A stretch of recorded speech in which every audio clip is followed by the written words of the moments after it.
Hello, everybody. Jay Real here, and I'm once again here with Brandon, and we're uh, we're going to get raw here. I need to start off by saying we're going to be talking about some sensitive subjects here. Uh, the subject being famous people, some famous people, and some of the bad things that they have done. Uh, and that's a sensitive subject because I'll hear, but watch some. There's several YouTube channels that I watch, and they'll talk about some specific movies or something like that. Um, and then, but they'll talk about, well, yeah, the director did this or the producer did that or something like that. I don't want to talk about that. I just want to talk about the movie now. I know this is a sensitive subject. We'll get to Jeepers Creepers and we'll get to Victor Salva, uh, but that's one of the for a horror fan, that's one of the main names that pops up when it comes to separating art from the artist. Uh, that as much as I enjoy Jeepers Creepers, and a lot of horror fans do, there's some that can't bridge that gap because of what he did, and we'll certainly talk about that. But yeah, Brandon, thanks for joining me again. We got over 100 views for our last show, so certainly appreciate everyone that tuned in to that. I think this is going to get more views because it's such a juicy topic. Yeah, well, and it's something I don't hear a lot of people talking about. It's because it being sort of a sensitive subject, I guess, and the people that have dealt with some of the issues that we're going to speak of. So definitely want to kind of give you guys heads up. We're gonna get kind of raw here. I'm gonna be resorting to Wikipedia and not gonna spare anybody's feelings here, or we're going to tell it like it is, what these people have done, and mainly men. Not saying women Well, don't. Women it's don't. pretty much all exclusively men, pretty much. Yeah, Unless you count the lady who helped old Epstein, but that's not really movies. That's just more like business people. But before we get to Victor Salva, of course, Akers is here. She's usually here. And thank you, Akers, for showing up. And I have MS, and it's pretty bad lately. So sorry about that, Akers. And I hope you get better. But I'll have my brother reach you tomorrow or in the days ahead. My thoughts on Salva is that he shouldn't have had the chance to make those. Had he been incarcerated longer and then made those, that would have been good. But him being out quick made it difficult to see any of that. He should have been away longer. Not sure. Of course, so she's dealing with some issues here, but I understand what she's saying. Yeah. Yeah. And we'll get to Victor Salva. We definitely He's the main bad guy. We got a lot. Like I said, I normally don't break out the tablet, but there's so many of them. I'm just kind of going down the list of them. Well, I guess if you've got a name you want to bring up to start us off, to kick us off before we get to Mr. Salva. Well, it's kind of the whole studio, which was Nickelodeon. I don't know if you remember Nickelodeon with Rugrats and SpongeBob and all that. Well, there is was it Ren and Stimpy? Were they on Nickelodeon? I think they may have been, but Dan Snyder with the child abuse, and he was a bad guy, but he was not as bad as Brian Peck, who was in Return of the Living Dead and also on Nickelodeon, who did basically the same thing Victor Salva did. Oh, goodness. But he didn't apologize for it. He was just flat out like, yeah, I did it. And he was basically bragged about it. Well, hang on. Sorry to interrupt you here, but let me get my sister on here. There she is, my sister Kathy. Hi, guys. Hello. Hi. Brandon, I've seen your name on the Dead Pet thing, chat thing. Yeah. Forever. So it's nice to finally put a face to the name. Mr. Dvorak. Yep. Because I wondered, and I asked him if you pronounce the D, because I was thinking of Django, with the D. Yeah. And you said there's another family member that pronounces it differently. How they pronounce Yeah, they pronounce it Dvorak. it? Dvorak. Oh, well, that's pretty cool. Yeah, it's a Czech name. I go by Dvorak. It's easier to say. Czech name. I started to ask, okay, wait a minute, Germany or Yeah, it's a Czech. yeah. My son-in-law, this might be funny. My son-in-law is his dad is like Polish. His mom was half Polish, and his last name is Bogus. Bogus. That's and so we got a great niece and great nephew, and they're all named Dorothy Bogus and John Bogus. And well, he married my daughter April, and I raised her as a real, like J real, right? And so she hyphenated her name when they got married. Yeah. So she made it on. It's spelled the same way, Bogus, Bogus. It's real dash bogus. Yeah. Real bogus. That's great. Real bogus. Yeah, they thought so. They said, "Are you sure? Are you sure?" She said, "Yeah." Yeah. Have fun with that, because it's something you can tease. You can gently tease someone if they're got a name Bogus. It's not like Oh my gosh! If you grow up with that name, you're going to get a little teasing. Well, yeah, and too, April said, I try to follow these groups, different groups, of women. She's in her 40s, women her age, or parents with medically fragile kids, and they don't believe that she's a person. April Bogus. Yeah. And she said,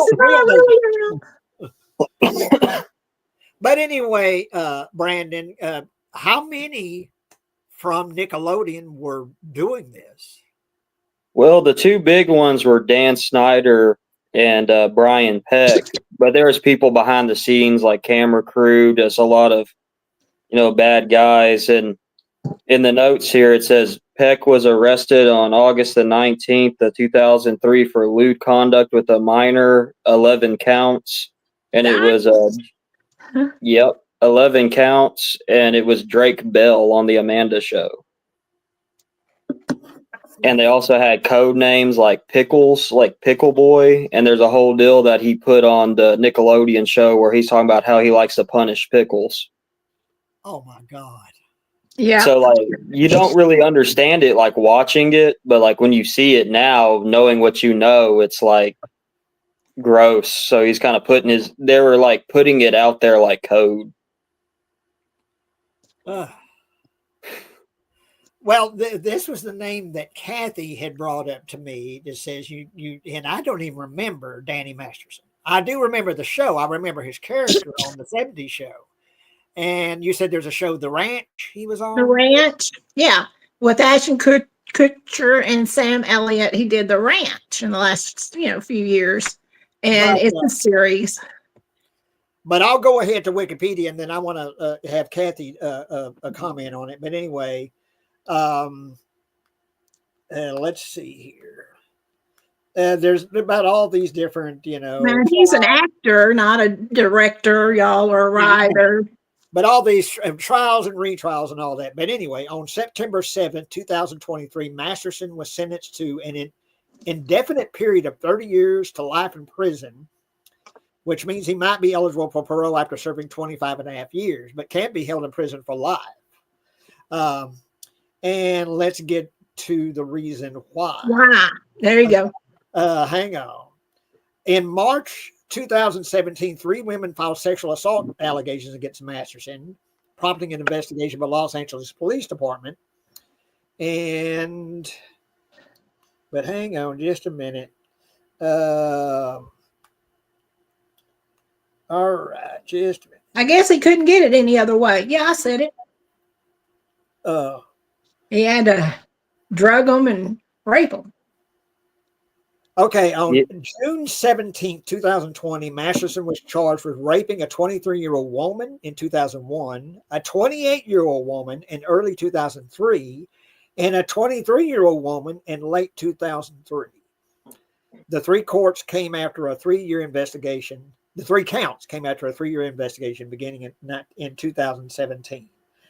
And yeah, he's serving, basically rape. Well, you seen him? He's the fuzzy-haired guy from the '70s show, wears the glasses. Ooh. Yeah, there he is.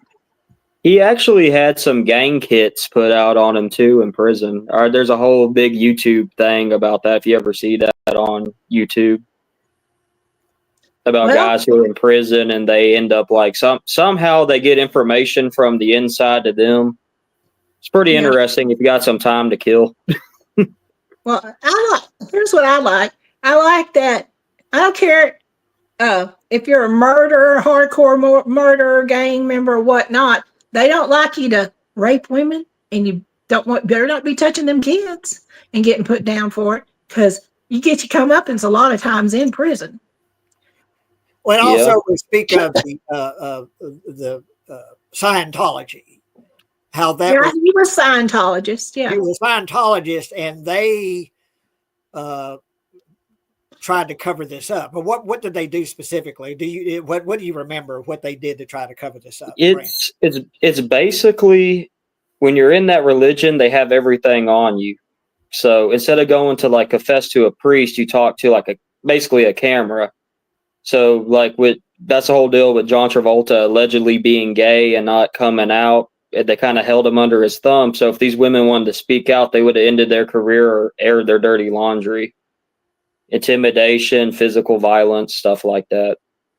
Yeah, and they got all the money behind trying to keep us out of trouble. Yeah, well, yeah, Tom Cruise. Yeah, basically. Back then, if you kind of had money and privilege, it gets you out of a lot of trouble. But too. But eventually catches up with some of them, and it got him. I'm glad it did. Ashton Kutcher might be caught up in that too, though. Well, he might be caught up with Diddy. Yeah. There's a whole deal with P. Diddy and Ashton Kutcher, Danny Masterson. Yeah. I don't know if they're going to do anything with Danny. I mean, they already nailed him. I mean, he's in there, But I can't wait. I've been following the Diddy saga since day one now. The P. Diddy stuff is crazy because he might be behind actually having people murdered too. Well, yeah, that Tupac. They think they've uncovered where he actually paid somebody to murder Tupac. I don't know about Biggie, but I know about Tupac. They said. Well, and the thing about him is he would have these parties, I guess, like sex parties where freak-offs. Yeah, freak-offs, I guess, Jay. Yeah, for 30 years. He's the one that when I was looking up these people, I kind of watched the most. Like I watched a documentary on Peacock about P. Diddy, and that was one of the most crazy. It's almost like a train wreck. You can't look away from it, but it's just the more you go, the crazier it gets. Yeah. Well, and they're thinking not only of Diddy himself, but everyone who attended these so-called parties. Yeah. Yeah. So I just imagine how far this spreads out from. And that goes back to the Danny Masterson, Ashton Kutcher thing too, because they were at the freak-offs too. Yeah. Well, yeah. Ashton Kutcher is a big Diddy buddy, I don't know how big a Diddy buddy he was, but. And I actually found out that they wrote letters to the judge, him and Mila Kunis, trying to get him to have leniency on Danny Masterson too. I was telling Jay about that, but did you see the tape that they did after he got convicted, where they come back and say they apologize or whatever? Yeah. Oh yes. In a very insincere way. Yeah, and they really did. I really did. I bought almost all of it. You know what I'm saying? They said, we wrote those letters because the Danny we knew, see, they're trying to cover their ass. The Danny we knew, we never saw anything, and he was on the show with Sam Elliott and Ashton Kutcher, the ranch. But anyway, they said, now, and see, they give a lot of money to sex trafficking, warriors or something, people trying to stop sex trafficking. Anyway, and they said, we in no way The only reason we wrote those letters was because his family asked us to be character witnesses. And what we observed was none of that. So we want to say right now, we believe all the victims and we're on their side.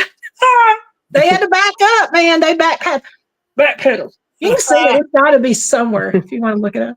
Well, it's so. Let me bring up another name here, and I want Kathy's. I have a question for Kathy after I'm going to bring him up, and that is Harvey Weinstein. Well, he's a scum, slimy. Well, goodness gracious, and this went on for because before we signed on here, I was talking to Brandon. He said this went on for decades, literal decades. Yeah, 30, 40 years. Here's some facts here. In October 2017, the New York Times and the New Yorker reported that more than a dozen women accused Weinstein of sexually harassing, assaulting, or raping them. Many other women in the film industry subsequently reported similar experiences with Weinstein, who denied any non-consensual sex. He said, well, they wanted it, so they got it. That's what he said, basically. As a result of these allegations, Weinstein was dismissed from his production company. But California, on July 20th, 2021, Weinstein was flown to Los Angeles and taken to the Twin Towers Correctional Facility. But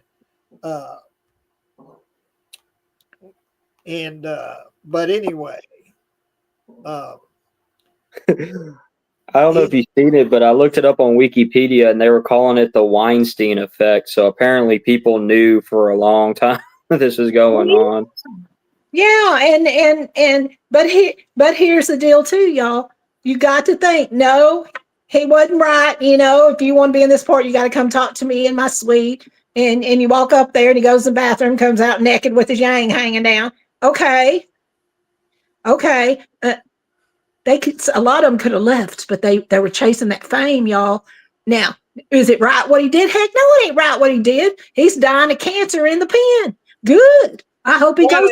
And here's some names. Ashley Judd, who was among the first to disclose her rape, told the New York Times, "That is unfair to survivors. We still live in our truth, and we know what happened." Later at a press conference, Judd added, "This is what it's like to be a woman in America living with male entitlement to our bodies." And that's what I wanted to ask Kathy. Yeah. Kathy, I'm 59, you're 9 years older than me. What is it? How could someone like Weinstein get away with this for literal decades? Why did women not speak up sooner? What is it? Just you're lying. You wanted it and you did it with him. It was the male's mentality, the male chauvinism of the 50s, 60s, 70s, 80s, 90s, early 2000s. Well, you put yourself in that position, you know what happens. If there's a dick there, it's going to come at you. You know what I mean? I can grab your titty. And as Trump said, grab the rest of you if I want to, if I got money.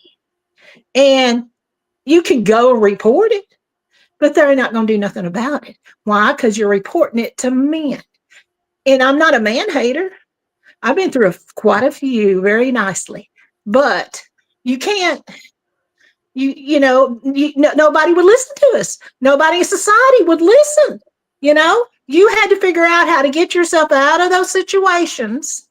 And if something happened to you, go get a rape kit for someday. Maybe you can get some justice. But the police department, a lot of times, wouldn't even go and do rape kits on women. No.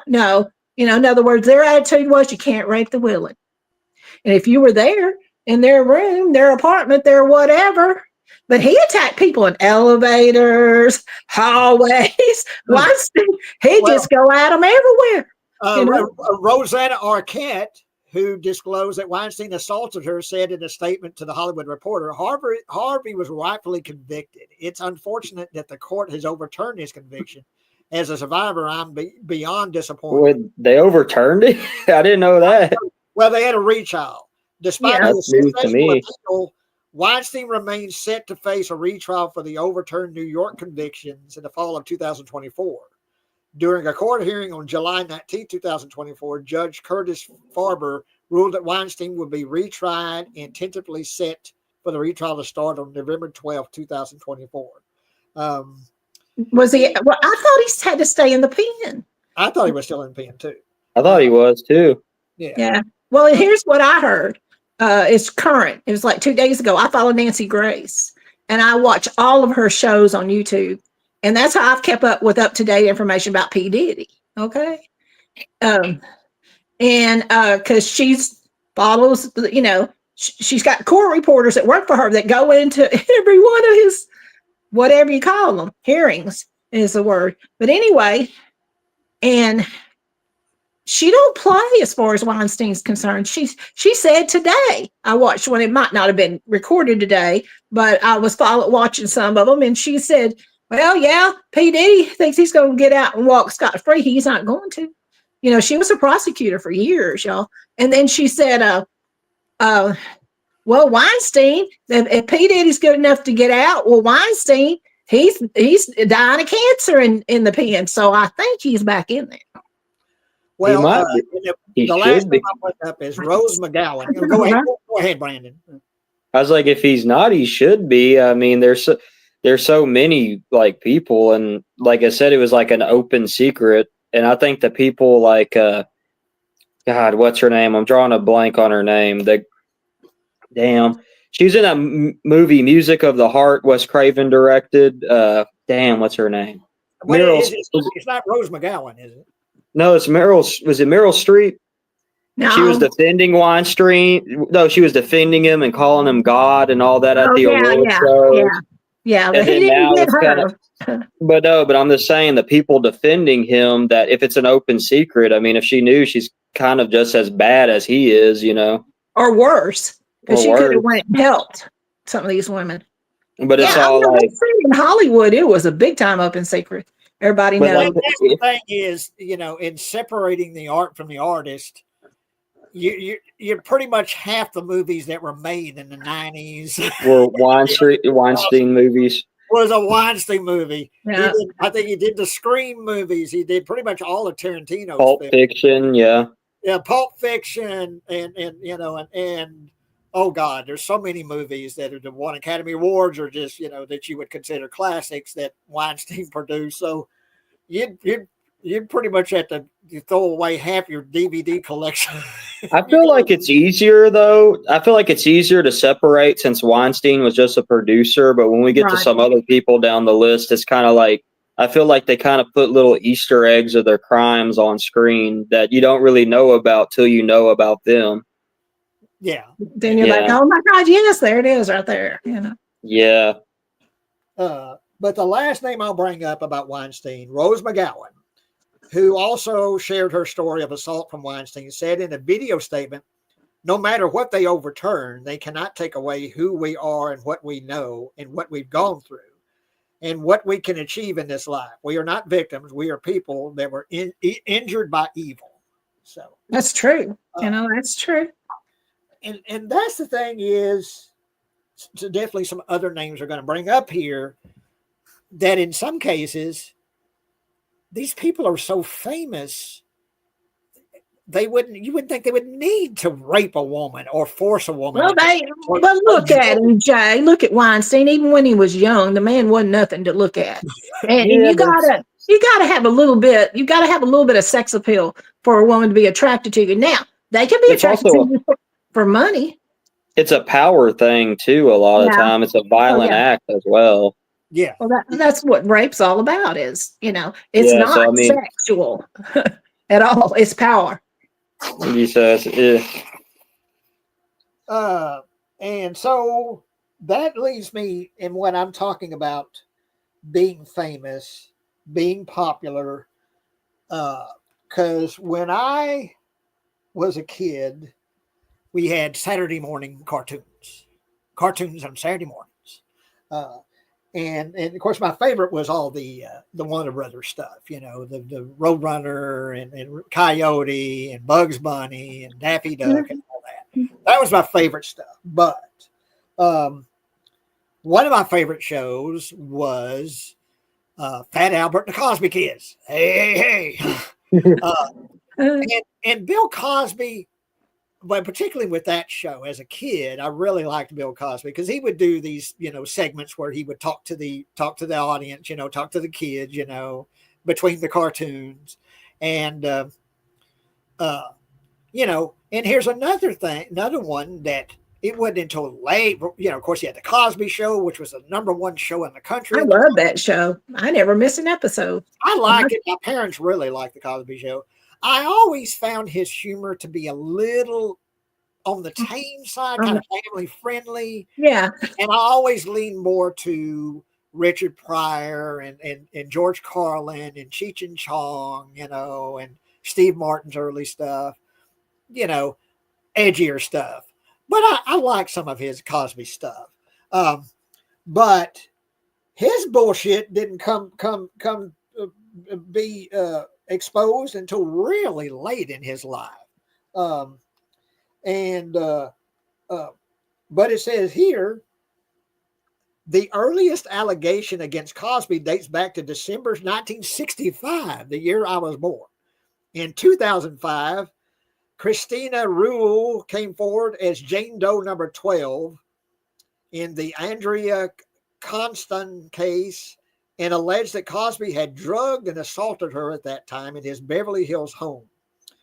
Further, I'm probably mispronouncing her name. Rule said she had told her boyfriend about the incident and had told her daughter in the 1980s.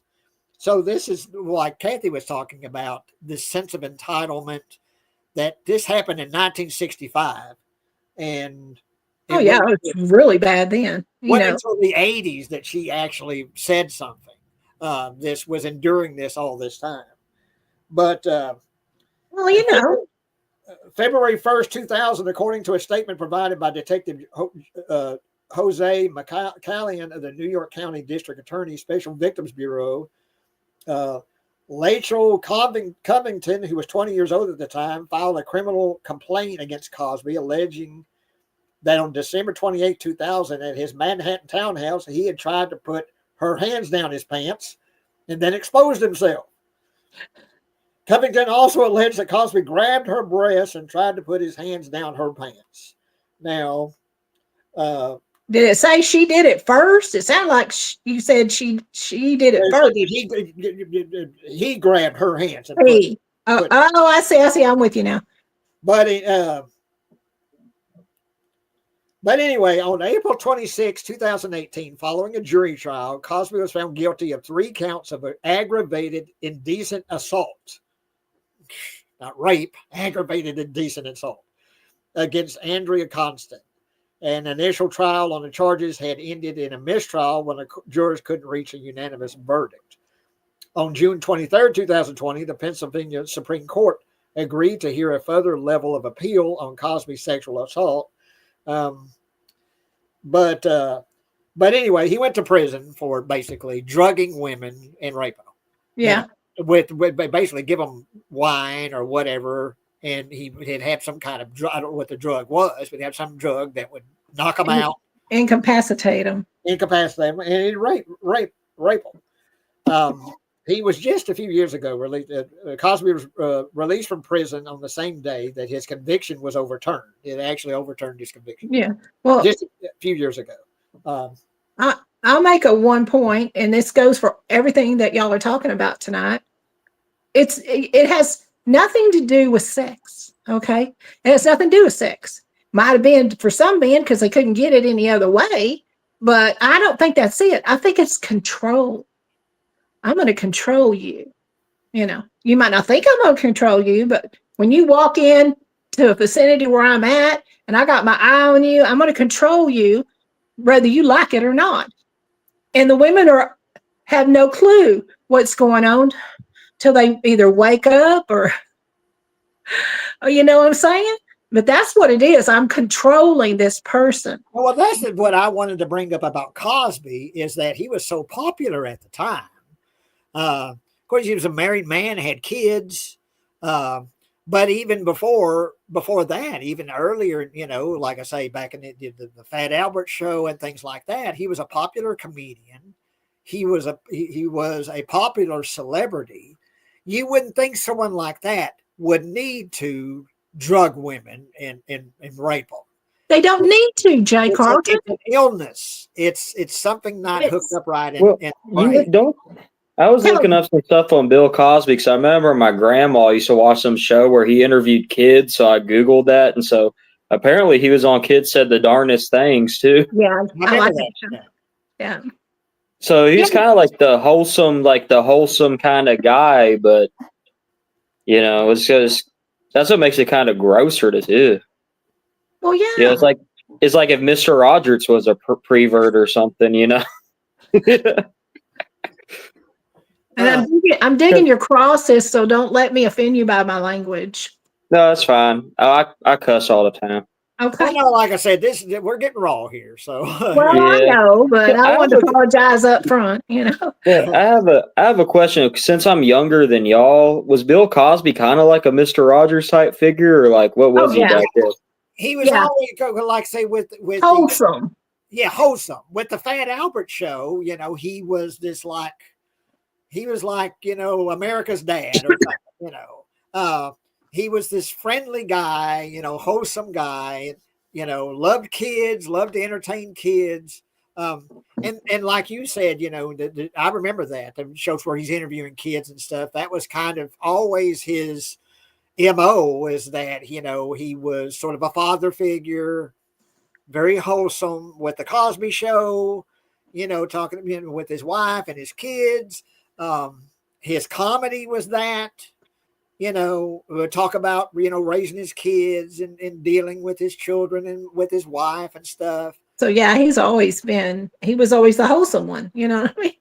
Well, he was some of the earliest, y'all, the earliest black man to come up that wasn't just like Richard Pryor. He was actually mainstream entertainment. Yeah.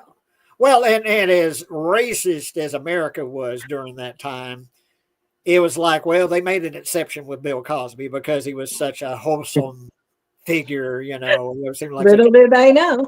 So they let him go, because as racist, it's very racist, America was during that time, during the 70s and part of the 80s. Not saying they're still not racist. There definitely are racist people out there, but just the mentality of the world during that time was very racist, and there were exceptions, like Flip Wilson and such, and then of course during the 80s, that started to shift, but yeah, very wholesome. And so, and like I say, for all this to be going on for so many years, it wasn't until just the last 10, 15, or 20 years or whatever that all this stuff sort of come to light about Cosby, about what he was doing, fairly recent, stuff he had been doing since the 60s, the late 60s, And I thought the statute of limitations had probably run out on all that, but apparently not. They were able to bring charges against him. I think there was like one or two that it was under the wire of statute of limitations where he could still be convicted. There might have been just one woman or one or two women that was just under the wire of statute of limitations that got him convicted of that. But yeah. I think it depends on the state too, because each states have different laws. I thought about that. I had looked into it a while back about a family member molest you, right? Not necessarily sexual, but still molest a little girl. What's the statute of limitations on that? Well, in Texas, it's about 20 years. Shouldn't be any statute of limitations. I know it, but there is. To me, that's just almost because the movie I hope to make someday sort of deals with this subject. That's you kind of in a way commit a murder. You kill a part, you molest a child. That's something that child will never forget. Well, their innocence is gone. Well, yeah. And just the idea that the trust that you have in adults, that, adults or someone you look up to. There's someone they're going to protect you. There's someone that going to, you're going to look up to them. That would do that to a child, rips that away. And like you say, your innocence is gone. Yeah, it is. Yeah, you don't trust nobody hardly. Trying to kill a portion of that child that can never be, that child can be It's just sad. be a successful person, but that will never forget what happened. Nope. Let me back up here with what Akers, because she has. Okay. Since you are going there, it needs to be said that Brian Peck was on the set of many sitcoms and horror movies. That's who I brought up. That's the Nickelodeon guy. Who, Brandon brought up. Peck also at Nickelodeon, he would train child actors with dialogue. And concerned that the children of the corn, 3 people were bothered by Peck. I know one cast member that was older, and he said he ignored Peck and he had no contact with him. I usually don't like talking about these subjects, but since they are on the table, today, movies and TV work with people as gatekeepers in theaters to find people to exploit, and that has been like that forever. In the 1980s and 90s, Garth Answer was a major gatekeeper, giving roles and chances for TV pilots, etc. Answer teamed with Bryan Singer and many others to find people to bring to their secret parties, and also engage in dating them after paying off their parents or paying the parents in drugs or secured housing, etc. Brian Holt from First Kid movie then created a company to find advert stars, etc. Once what Answer and his whole ring was really up to, there was a major manhunt for a fall guy named Mark Collins. Brock Holt has since been accused of major human trafficking via crypto, and he has bought many islands in the Caribbean and is a billionaire. Basically, there are Epstein and Rector fall guys, but the circle continues, and people either look the other way or partake. Jimmy Iovine, that runs the music biz, is a major Satanist, and that is what's behind all of this. And at its core, Peck, a Satanist, and many of them are trying to make the culture capitulate. They create and back songs to perpetuate devaluing life for over a generation to get at the teens earlier and earlier. It's not always ugly old men. It's often Jared Leto and these other rockers and stars that start cult-like exploitation and trafficking stuff too. Annabella Sciorra from Hand That Rocks the Cradle and Jungle Fever was affected by Harvey.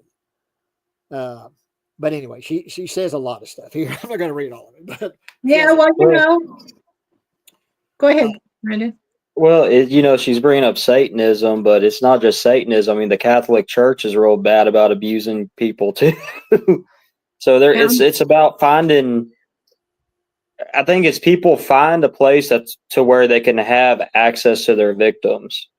Yeah, pretty much. So like that Brian Peck being a dialogue coach, so he's going to have one-on-one time with them to where the parents aren't around. So he didn't do that because he wanted to help them be better actors. He just wanted to have alone time with his victims. It's grooming, right? Yeah. It goes back to, actually, I have somebody on my list. I don't know if y'all heard about this in the 90s, Mel Phillips with the World Wrestling Federation and the Ring Boy scandal, to where they would find these kids that didn't have really dads in their lives, and they would hire them to set up the rings and molest them, pretty much. And it was on Phil Donahue. There's a whole Phil Donahue episode about it, to where, they would basically find these kids that no one would believe them because they're from bad neighborhoods or their parents are drug addicts or stuff like that. So sometimes it'll be like, oh, this is a good thing. We're going to help people out. We're going to do youth outreach. And then they end up just finding victims. Boy Scouts of America. Yeah. Don't tell me. He was saying Mel Phillips was a ring announcer who was tasked with setting up the ring crew. Tom Cole went public with the allegations, which were broken by the New York Post in 1992. Phillips engaged in, this is gross, foot play with Cole's feet, such as rubbing them against his genitals, and other boys had similar experiences. And then it says later that there were male wrestlers who were adults that were basically the Weinstein situation with a wrestler named Terry Garvin, to where if they didn't, do sexual favors, they wouldn't get on the TV or get booked. Yeah, there you go. And it was kind of like an open secret back then that they were known as the Cream Team. Oh my God. And Pat Patterson is saying that Pat Patterson might have been involved in that, but they're not exactly sure. He went after more like men. So yeah, but the kids are worse, but going after adults is still bad too. It's awful. Especially if they're holding something over them so they can get something they want or need. Yeah. Control. Just control. It's sick. It's sick.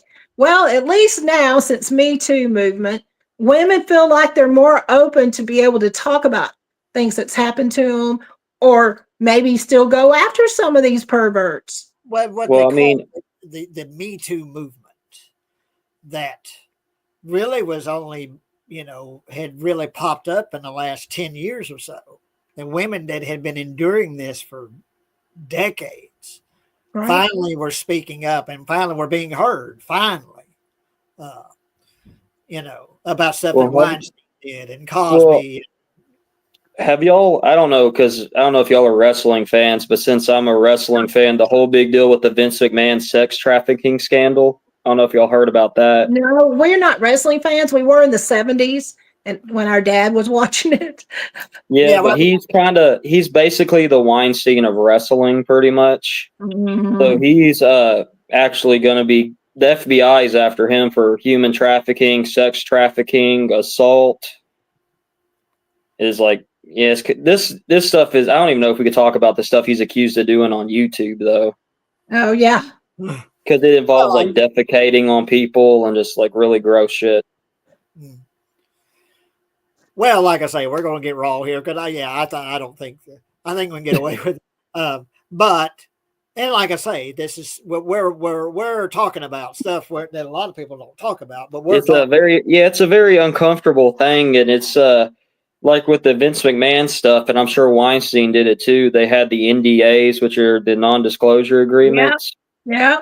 And there's actually an act that's going through called the Speak Out Act, which is trying to break NDAs, which kind of the NDA thing makes no sense because I always thought that NDAs don't cover crimes. Well, it doesn't if you're a priest and somebody comes in and does a confession with you and says, I molested this child or I killed this child. Unless you're the priest, they have to report it to the police. But it's saying that he was getting them to sign like non-disclosure agreements to where they wouldn't disclose why they left, but it still seems like legally they'd be able to say what happened though. Yeah. And it's kind of a confusing legal situation. That'd be an attorney's call whether they'd be able to do anything or not. Yeah, that's a rough one. So apparently, I guess he didn't care about the ring boy stuff because it's saying here on this Wikipedia thing I was looking up in some other articles that he was doing that stuff to women too. So he probably just turned a blind eye for his buddies. Just a pervert. Yeah. The problem of it is there's not enough people like y'all to even want to approach the subject. I think people need to know what's going on out there. And I think that the mainstream media, they'll touch on it and then they'll jerk it back. You know what I mean? They don't jump on the subject and stay on the subject. I watched that Don't Tell documentary that was done about the Boy Scout troops and the leaders. that would go out and take these kids and molest them, you know, and nobody would listen to them for over 100 years. Nobody would listen to them. It's been happening for, since Boy Scouts were established. And there's men that are on this documentary that are my age, late 60s, 70s, that are just crying, saying, finally, somebody listened to us. And finally, they got a hold of some of the perverts that were doing it, and they had to admit it. They did admit it. And, I don't know if they went to jail, but, Well, the thing is like it's like with one of the victims of the McMahon thing was Ashley Mazzaro, who they used to do the Tribute to the Troops show to where they would go overseas. And she was raped by one of the army people, and they didn't want to ruin their relationship with the army or them show, so they told her to cover it up.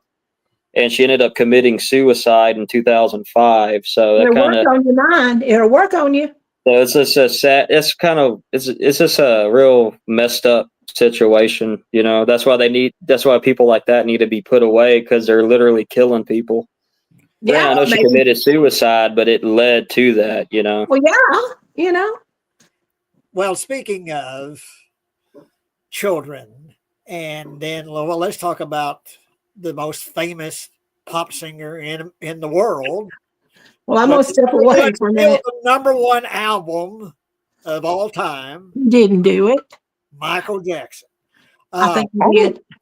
Now, the thing with Michael Jackson is, particularly in his later life, he became just, by the way, I'll call it, he was a freak. He messed his face all up. He barely had a nose, at the end of it. And, and what he would do with his skin, it made his skin so pale and so light colored. But speaking of Michael Jackson, from the late 1980s, Jackson became a figure of controversy and speculation due to his changing appearances, relationships, behavior, and lifestyle. He was accused of sexually abusing the child of a family friend in 1993. In 2005, Jackson was tried and acquitted of further child sexual abuse allegations and all other charges. While preparing for a series of combat concert, This Is It, he died in 2009 from an overdose of propofol administered by his personal physician. But I remember Jackson. Specifically, I remember him being interviewed by Oprah Winfrey, and she had talked about the accusations he had about being with children, and said it says here you had children in the bed with you, and I remember him going, well, yes, that's the most loving thing you can do, is have someone in your bed and share your bed. He said that, basically admitted he was having children in the bed with him. And, all the other allegations that basically that he would drug them too, that he would give them some kind of drink that would make them, loopy or whatever, all kinds of allegations. And because he was a billionaire, he paid them off. He paid the parents off. Gave them, I don't know how much money he gave them to basically shut up, and paid them off. But it was just so obvious that he was being inappropriate, and no telling what he was doing with those kids. Yeah, oh God, it was so creepy to see him on TV talking about, well, yes, I let children in my bed. That's a loving thing to do. That's a sick motherfucker. I'm sorry. God. Yeah, I went there.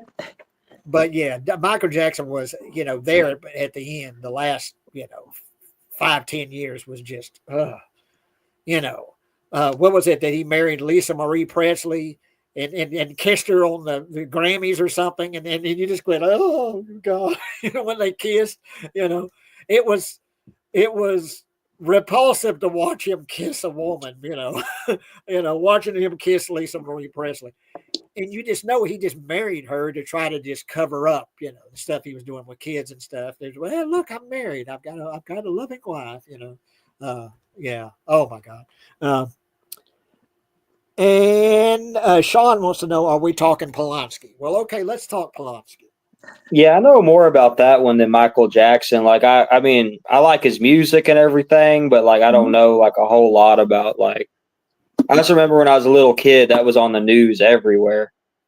Yeah. Well, what do you know about Roman Polanski? He allegedly or raped a 13-year-old, drugged her, and Quentin Tarantino was on Howard Stern defending him for it, so it's kind of so you can say, fuck him too. Because he defended Mhm. Weinstein on Joe Rogan Experience as well. So it's kind of like it's not only I don't think we need to talk about the people that did it, but also the people that kind of cover for him too. Thank you. That condoned it, you might as well say. Yeah, because if you listen to the Howard Stern thing with Quentin Tarantino, he's like, "Oh, she was there drinking and stuff." And it's like, well, she's 13 years old and he's a grown man, so it's like. If I was a 13-year-old and someone gave me some boot, you can't make Yeah. that decision because you're like a little kid. That's why Well, there's like And you're laws. under the influence. Come on now. Yeah, Even as a little kid, you know. in yeah. So 1977, Polanski was arrested for drugging and raping a 13-year-old girl.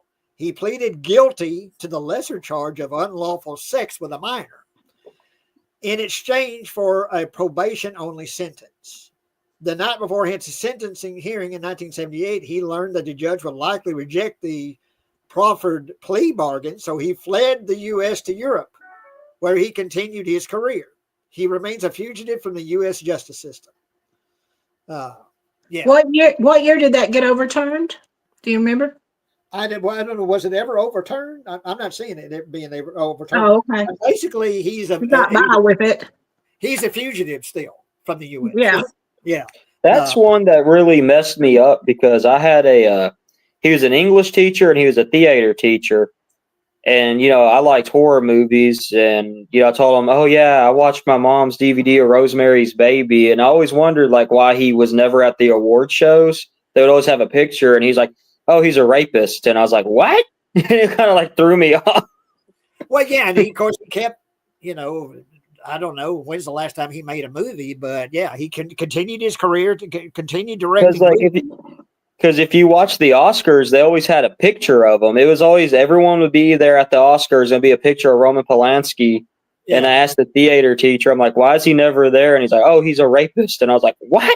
Like it kind of messed me up for watching Rosemary's Baby because I didn't know, Well, and that's the thing is that for some people, I guess they can't go there with Rosemary's Baby. I can. I love the movie. Well, I can now too, but it just threw me off because, let's see, I was a freshman, so I was a teen. I didn't know really who Roman Polanski was. I just watched this, old movie that I thought was cool. And I was like, I always noticed at the Oscars he was never there. So I asked Mr. Wilcox why he wasn't there. And he's like, oh, he's a rapist. And I was like, oh. Not just a rapist, but a rapist of raping a child. Basically. Pedophile, yeah. Yeah, pedophile.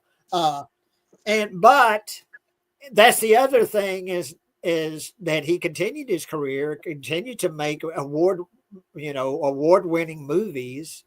But you can't just blame Polanski. You also have to blame all the actors and producers or whatever. Meryl Streep again defended him too, saying, "Oh, he's so great," all that stuff. So it's kind of like, yeah, fuck those people.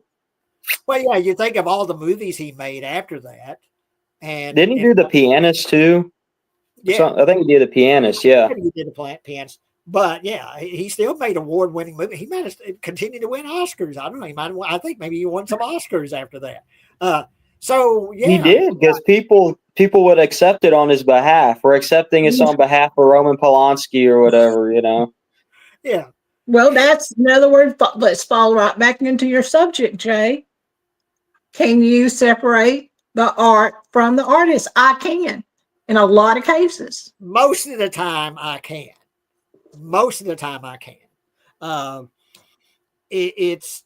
There's only a few cases because I still listen to Michael Jackson. I still listen to his music, even though I know the man did what he did. It was just so obvious that he was inappropriate with those kids, and no telling what he was doing with those kids. But I'll still listen to Michael Jackson. I never was a huge Bill Cosby fan anyway.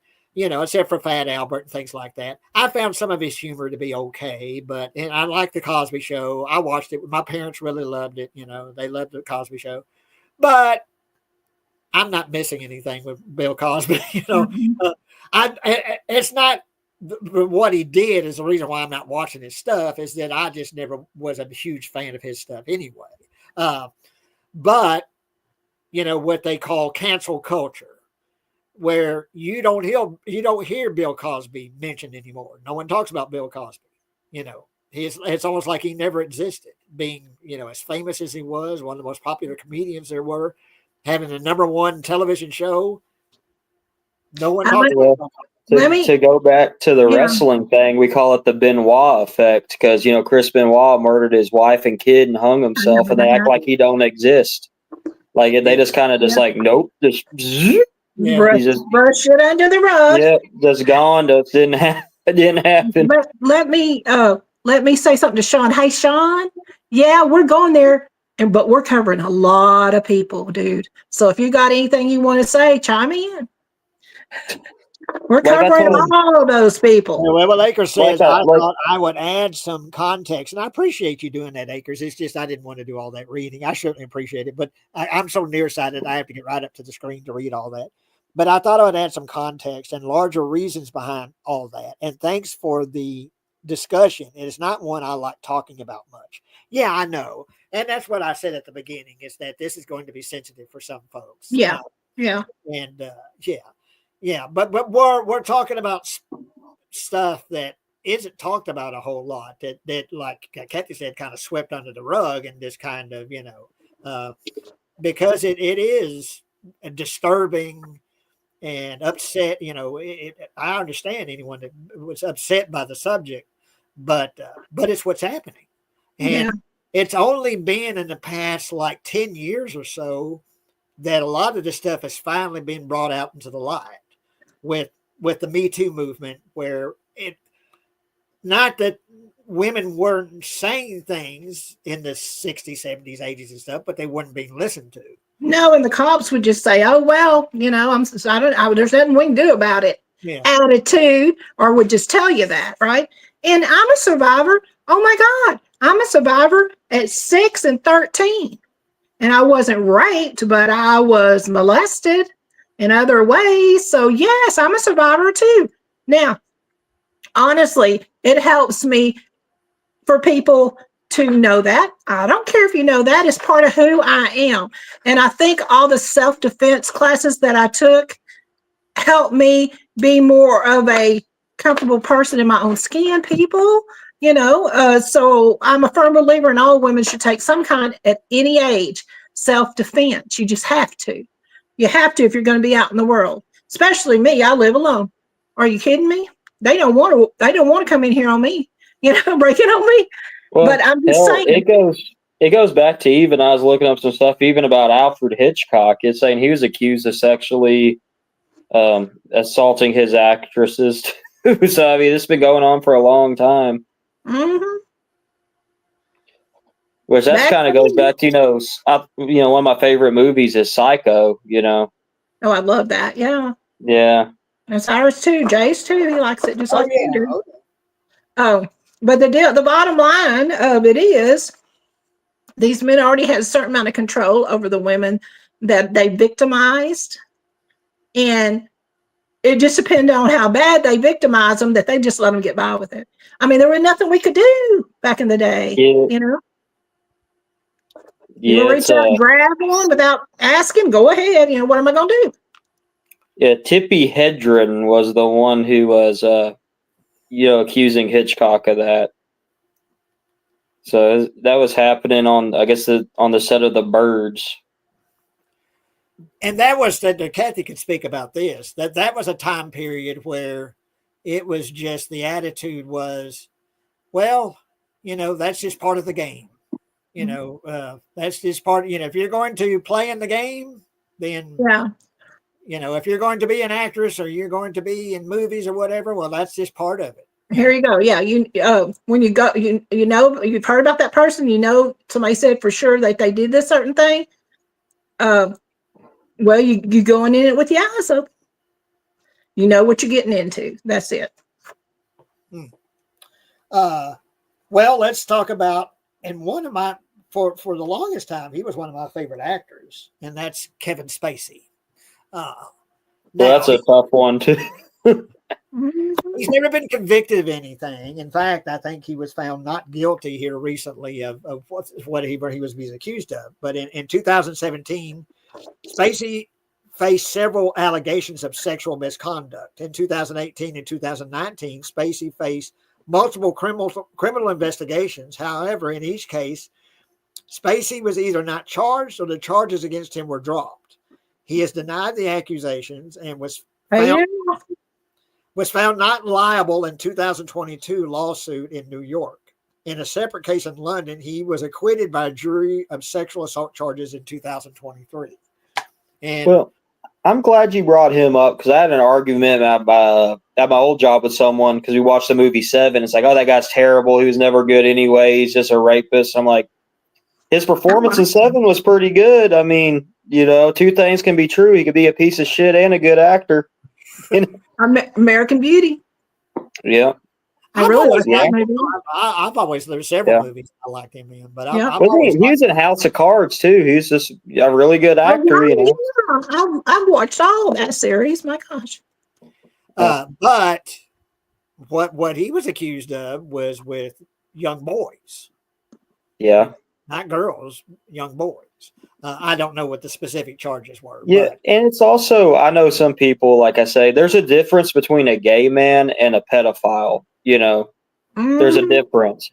I know, like I heard some people's like, oh, because you can't trust your kids around gay people. It's like, no, it's not gay people, it's pedophiles. There's a difference. Right. I mean, there's men that go after little girls too. So I mean, huge difference in it. But what I'm saying is, like, I've lived in small towns, grew up in small towns. That's something that you always heard. At least I always heard. I've worked with a lot of gay people, men and women. They're not predators like pedophiles. But what I'm just saying, some of the best people I've ever met. But you're right. That people try to put it together, but they're completely million miles apart as far as I know, like, I'm 30 and y'all are older than me, so I'm sure y'all might have heard that growing up too, like, oh, stay away from that person, they're gay, or it's like, but that doesn't mean nothing. They like men, not kids. Well, I'll call it the stigmatism of gay people way back in the day where there's something real bad wrong with that person. Well, no, there's really not, but that's what I would hear.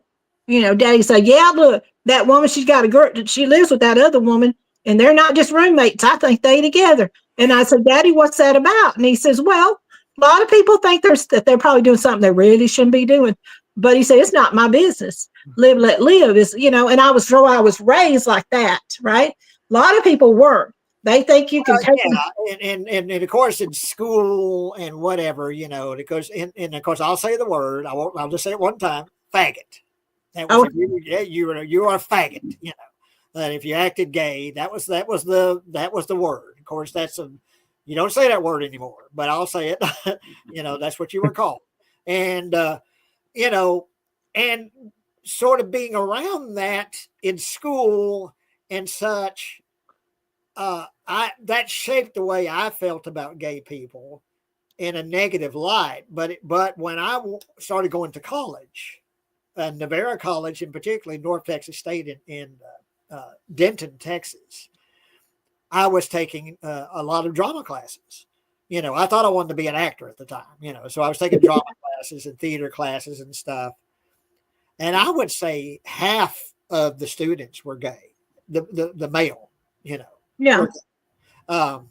And made friends with several of them. Just learned that they're just people. That's just people. Yeah, they're just people. That's just who they prefer. They prefer being with other boys. They prefer, and completely reshaped the way I looked at gay people as just, a person is a person. They're either a good person or they're not a good person. Right. And no matter what their sexual, leanings are, it's the person. You take a person as they are, and they're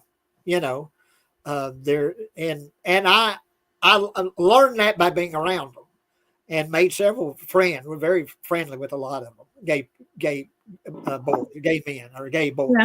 Yeah. Yeah, and learned it by being in that environment. You know, after being raised not so much by my parents. I mean, yeah, they weren't. They didn't, they didn't march in the gay parade or anything, but They were but, tolerant of yeah, people, all people. yeah, but in school and such as that, and then hearing that, I'll say the F word, hearing that just throwing around, and that was something you called someone, if they, that was just you know, you threw that word around like back in the day, the N word was thrown around all the time, where it's just like, Big time, Brand. yeah, Too much. Yeah. Yeah, and but it's just I just know that there's some people though that when we talk about Kevin Spacey or Victor Salva or like the Ring Boy thing, they're gonna be like they just because I said small town mentality, kind of. Yeah, but it's not, honey. It can be anybody's mentality about what they think about Yeah, people. You know what I mean? Not just small. Hey, we were raised outside of a town of 5,000 people. Okay, that's where we've come up through school in, and we were more country kids because we lived out at a lake, and my dad had the marina and all that stuff. So we were kind of out in that direction, but we were mingling with all kinds of people because we yeah, had our summers. There was like hundreds of people a day would come out and swim and ski and camp and all that stuff. And I think that helped me be more tolerant of well, yeah. everybody, you know? But this is what I'm saying is I do like I wouldn't be surprised if someone like Kevin Spacey or Victor Salva would try to hide behind like the gay thing either. Oh yeah, yeah, yeah. Yeah. They'll do, yeah. In other words, you're caught. You're caught. Oh no, it's cause. No, it's not cause. It's because you got caught. Yeah, that's what I'm saying. Yeah. There's that's basically what I was just trying to say is there's a difference between a gay man and a pedophile. But like sometimes it wouldn't surprise me if they tried to hide behind that because I seen interviews with Victor Salva to where he refers to himself as a gay man. I'm like, no, you're a pedophile. Yeah. You may be a gay man, but you're also a pedophile. well, let's talk about him. Let's finally talk about Victor Salva I because talk about Francis Ford Coppola too because he's involved in all that as well. yeah, and that's something you had spoken about him. Of course, I love the Godfather films. Apocalypse Now is one of my favorite films ever. I like his Dracula movie. You got to get Rambo Raff on to talk about Coppola and Salva. Have him go on one of his rants. Well, kind of touch on that though. What Coppola? What has Well, he done? basically, Coppola produced a movie called Clown House, which is basically it was his house where it was filmed at, and Victor Salva molested a child named Nathan Winters and videoed it, Oh my God.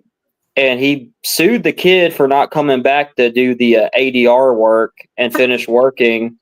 Oh And my he God. basically told him, "You're never going to work in this. Basically, you're never going to work in this town again." Coppola. And then Coppola did, Francis Ford Coppola, yeah. And so when Salva got out of prison, he ends up making a movie for Disney called Powder because he's buddies with Francis Ford Coppola, and Francis Ford Coppola produced the Jeepers Creepers movies and pretty much all of Victor Salva's films. So he can't say he didn't know. He did know. He just helped his buddy out. And then when he was interviewed about, and then when he was interviewed about it in the 90s, he lied about the kid's age and said Salva was 18 and the kid was like 16, but really the kid was 12 and Salva was 30. Yeah. See. Yeah. That's a big difference. There's a special place in hell for people like that if you believe in such. But I guess in the 90s, people didn't have computers and shit, so they couldn't just go Google what happened like they can now. But yeah, that's what happened. Well, that's something that, for horror fans, that's probably the one name that for some, they can't go there with Jeepers Creepers. I can. I love Jeepers Creepers. I like that. I like the first one. I love the movie. I really like Jeepers Creepers too. But it wasn't until after I'd seen both those films that I finally had learned what he did. Yeah, but were you like me to where, like, when you learned about Victor Salva and you saw the second movie, you saw things that you didn't see before? Well, what I mainly see, speaking of that, is in Jeepers Creepers 2, you've with got the boys on the bus, because I never noticed that. They're on top of a bus and they're sunbathing. and they're all glistening and glowing, and he really hones in on their, bodies, and it's like, even before I found out of what he did, I thought that's kind of creepy. That's a little, I just thought it was weird. Like, I'm like, why are they on top of the bus? My bus driver would be like, get the hell down from there or something. and it lingers on them too. It really lingers on them. Sunbathing on top of this bus. And then like the creeper, he's looking at him and like going like licking his lips and shit. So like I didn't really notice it till after and I was like, oh wow. And then chasing the little boy through the field and stuff. I'm like, like you don't really. I didn't notice it till I heard about it, but yeah. But anyway, let's speak specifics here. Salva was convicted of sexual misconduct in 1988 for sexually abusing Nathan Forrest Winters, the 12-year-old star of Clown House that you spoke of, and videotaping one of the encounters in which he forced Winters to perform oral sex on him. Commercial videotapes and magazines containing child pornography were also found in his home. He pleaded guilty to lewd and lascivious conduct, oral sex with a person under 14, and procuring a child for pornography. He was sentenced to 3 years in state prison, of which he served 15 months. And lifetime registration as a sex offender. He completed his parole in 1992. His mentor, Francis Ford Coppola, reportedly told him that his experience in prison would have value and make him a better artist. Winters later picketed Salva's film premieres and released a documentary detailing the abuse by Salva, which began when Winters was 7 years old, following a year. That's so sad. Following a year of grooming. Oh my goodness! See, that's pitiful. So that is the one case where, I'll still watch Jeepers Creepers. I'll still enjoy the movie, but I know that. What about Powder? And Powder. Because I used to watch Powder, but then there was an interview that Salva did to where he said that Powder was how he felt like he's being persecuted in prison. Well, who was the actor, the kid that played Powder? He's got this real pale skin. I can look it up, but see, always, like I said, I didn't know who he was when I was a little kid. So when I saw Powder and Jeepers Creepers and stuff, I always thought Powder was a kid that got bullied or something. I didn't know Salva was trying to be like, oh, that's how I felt being persecuted for being a piece of shit. Yeah. Yeah, we're supposed to feel sorry for him. So it kind of changes the way I watch. That's one I kind of stay away from now too, is Powder. Yeah, I've never seen it. Don't plan on watching it. But it's Sean Patrick Flannery.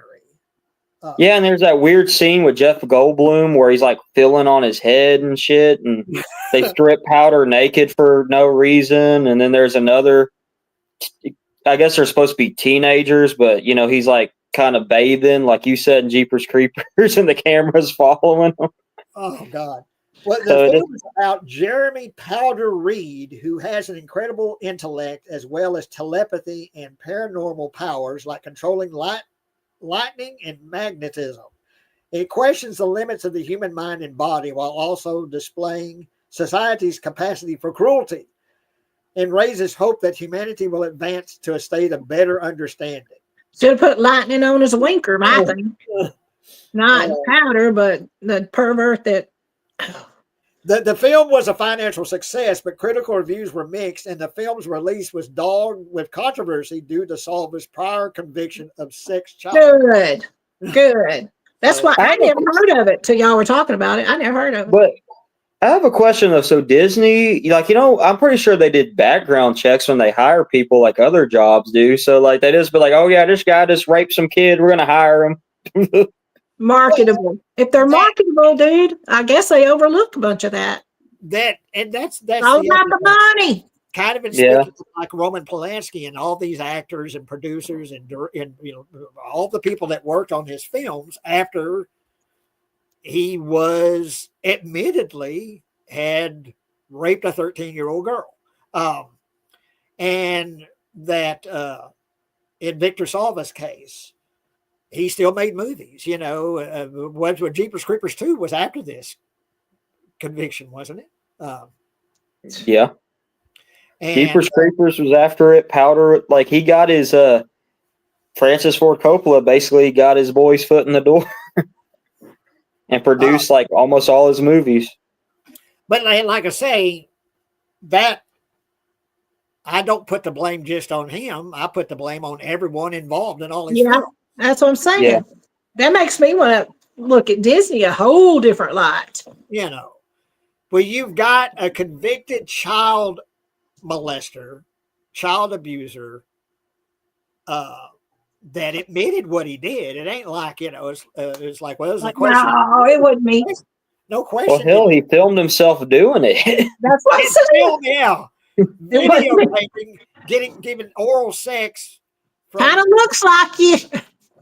and yet people still were acting in his movies, and But it's just like I said with him, it's one of those things to where, like, when I was a little kid watching these movies, I never noticed it. But when you know what you know, and you go, especially Powder, you're like, ew, there's a like, yeah, it's gross, ew. Yeah. Yeah. Well, yeah. But yeah, that's to me that's the worst of the bunch. They're all bad, but to me he's the worst of the bunch. Had a But rough day, y'all. Excuse me. I got the heating pad on the shoulder. The asthma is bothering me. Yeah, I got my quickies in. it's going to be a freeze, and y'all are in Texas too, right? So there's going to be a freeze for us coming up. Wednesday and Thursday we've got a was it a freeze warning or whatever? Polar vortex. And God, I hope not. That's what they say it is. Yeah. When they say dangerously cold, that's what scares me, because they're talking about lows in the single digits, lows below zero, and Wednesday and Thursday, Wednesday.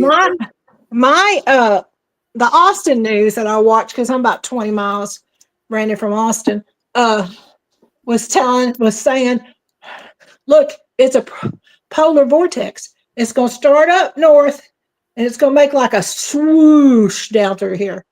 And in Austin, we're expected Thursday and Friday for the highs to maybe get out of the 20s. What they're saying for us is basically Wednesday, Thursday, and Friday. It's not supposed to get out of the 30s here. Not during the daytime. But no rain. Are y'all expecting rain? We're getting rain Tuesday evening. There's like a 50% chance of rain, but they said we'll get it before the freeze comes. So we're not supposed to get any snow or ice or anything like that. I can handle. I'm in West, which is like right outside of Waco. I thought that's where you were, the Kolachi world. Yeah. So I can handle 20 degrees, 30 degrees, but I remember one year there was like snow everywhere, and I was just like, it looks like I'm up north or something. What the hell's going on? Yeah. I can't like, that's just what I hope we don't get, like all that sleet and snow and shit. At least we're here in Mexia. I'm in Mexia, Texas, which is about 40 miles east of Waco. Yeah. We're not supposed to. We get some rain tomorrow afternoon, but they said the rain will be done before the freeze starts. So, except for maybe some slick roads. They said nobody with this vortex can look to expect what happened in 2021, where electricity goes out, you're snowed in, and iced in and snowed in and all that crap. So it's not going to be that bad. It's just going to be cold, real cold. That's the main thing. Oh, yeah. Yeah. And we'll hope that the central heat and air stays good. Yeah, I don't have that. I've got a propane heater and I've got an electric heater. And that's I don't, and so I got that central heat and air. Well, I got the central heat, but if it goes out, I'll barricade myself and the pets in the bathroom and turn on the gas heater. There you go. We didn't see the cat. We didn't see the cat today. I wanted to see the cat. So. Yeah, I just turned into a popsicle, I guess. Sassafras didn't want to be a part of this touchy subject. Well, that's okay. You got to know what's right for your own psyche, right? Yeah. But Sassafras was like a star of the last one. She jumped up. I watched it. Yeah. I didn't want to interrupt y'all. I wanted y'all to have a nice stream because I like to talk too much sometimes. But yeah, I guess we'll end with Victor Salva as far as talking about that particular subject, because to me, he's the pinnacle. He's the Yeah, he's like the biggest turd. It's kind of hard to get past that one. Yeah. Like that's saying, there's definitely, and particularly women could certainly say, well, what we've dealt with might be worse than that. But to me, that's the worst.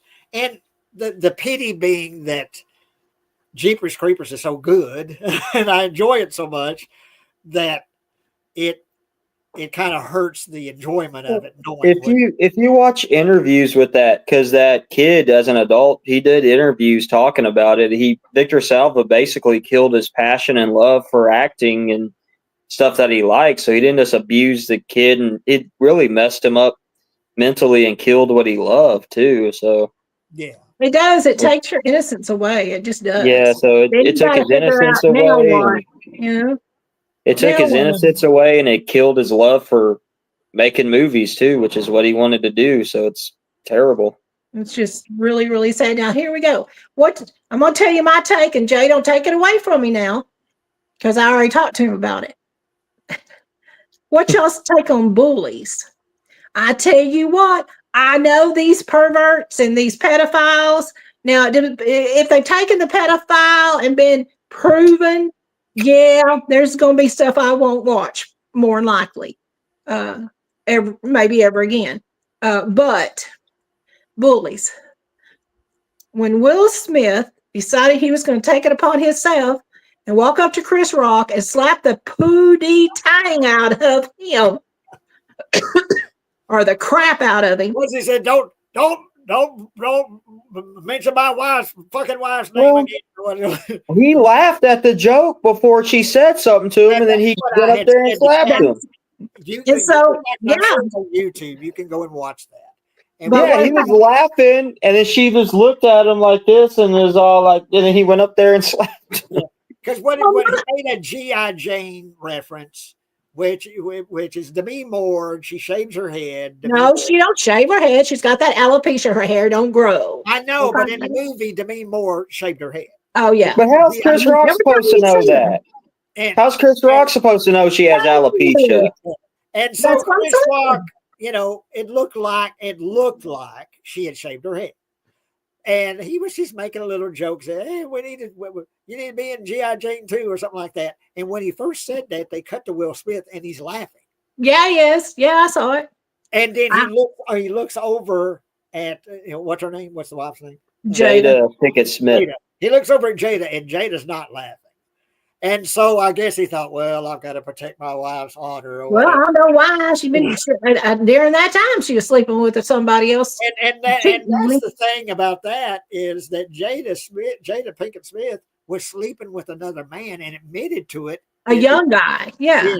And there was a show that she did, a podcast she did, where she had. It's called Red Table. It's called Red Table. Oh, yeah. I'm not done with that incident now. Let me tell you.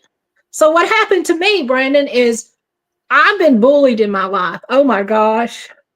I used to have an eye that would turn up when I was sick, and I used to have migraines as a kid, and I would be bullied mercilessly about it at school, So I just ended up being a loner and isolate myself away from everybody. I wouldn't have nothing to do with my classmates. I just do my work and I couldn't wait to get out of school. Well, I put it with so much relentless bullying about it. I finally had surgery when my kids were little bitty and got it corrected, but I have so many scars emotionally from being bullied as a kid that when he did that, I instantly thought, you're dead to me, you son of a bitch, you bastard. I can feel that. I got bullied a lot when I was in school too. That's kind of why I think I go to the Universal Monsters so much, because they're kind of Inception of Dracula, they're kind of misunderstood, Yeah. Kind of, it's not the Frankenstein monster's fault that he, So I feel what you're saying, but I was just, to be honest with you, I love movies, but the directors that I like don't really win Oscars, so I don't really watch the Oscars all that much. I mean, I kind of pay attention to it, but if he wouldn't have slapped him, I wouldn't have even known the Oscars were on, to be honest with you. Yeah. I was watching it when that happened. I was too. And I, I don't always watch the Oscars. I don't usually get most of the time. Most of the movies that they nominate, I haven't seen. Yeah. I've seen it. I've seen the substance. I've seen the substance, and I don't know the Wicked and all those other movies. I haven't seen them. That's the only movie I saw was the substance. But Demi Moore is nominated, and the movie's nominated. I hope both win. I hope Demi Moore wins Best Actress. For that was a good movie, except for the ending. I wasn't the biggest fan of, but I love the film except the ending. But the face crawls on the star. No, that was okay. It was just more of just. I felt like it went from being something that was kind of serious to just kind of, I don't know, like trauma or goofy kind of. But I was entertained by it. I wasn't bored. I was entertained by it. It wasn't like the Wolfman remake where I was just like, good Lord. where I thought it went that level is spraying the blood on the audience. Yeah, that's what I'm talking about. I did like her face crawling over the star, though, because it was symbolic, but it was just kind of like. Yeah. Where she's going to her star, that's how she's going to die, is being on her star. But yeah, I'll agree with that. That's where it went to, that sort of trauma-esque, is spraying the blood all over the audience, But we lost Kathy again. But if we don't get you back, Kathy, thanks for joining us. Like with the Oscars, when I was a little kid, I was stupid enough to think that like the horror movies would win, like the Dawn of the Dead remake and stuff. No, they could. And then I realized, like, the movies I like aren't gonna win. Well, that's what's surprising about The Substance, is the extremes it goes in, that it's nominated for Best Picture, and Demi Moore's nominated for she won the Golden Globe, so that's a nice surprise. You think if she wins, they're gonna call it a horror film, or they're gonna call it like a thriller or something? That's what I was asking him. Because with Silence of the Lambs and The Exorcist, they're like, oh, those are dramas. Which, I mean, they are dramas, but they're also horror movies, too. Yeah, I would call Silence of the Lamb a horror movie, and that one. Yeah, but if you ask the Oscar snobs, Oscar snobs are like, no, it's a thriller. It's a drama. Suspense. But what would they say about The Substance? Because, I mean, you look at what Demi it's a Moore monster film at the end of it, know? It's a monster film. And John, didn't you say there's a category, body something? I call it body horror. Because is that what they call it now? David Cronenberg's films, early stuff, up to like The Fly and such, what they call body horror, where it's the body going through transformations and whatever, And The Substance, I call a body horror film. It gets gross. It definitely gets gross. You don't want to eat before you see it, I haven't seen it yet. It's a good movie. I liked it. Just the ending I thought was kind of a bit much, but But Kathy, finally, let's have you speak on it, since you're still with us. You finally got to see. I'm going to try to stay with you. You finally got to see Long Legs. I saw Long Legs, and I didn't watch it till Jay told me, because I won't pay to watch these movies that I want to see. I just won't. But of course, I subscribe to Netflix and Hulu, and Jay said it's on Hulu. I'm like, no. He said, yeah. So I watched it today. I loved it. Twice. I've never watched a movie I enjoyed so much, but still had so many questions when I got off there, and I knew Jay was getting ready for the stream tonight, and I don't want to bother Jay, so I watched it again and answered a lot of the questions. It was excellent.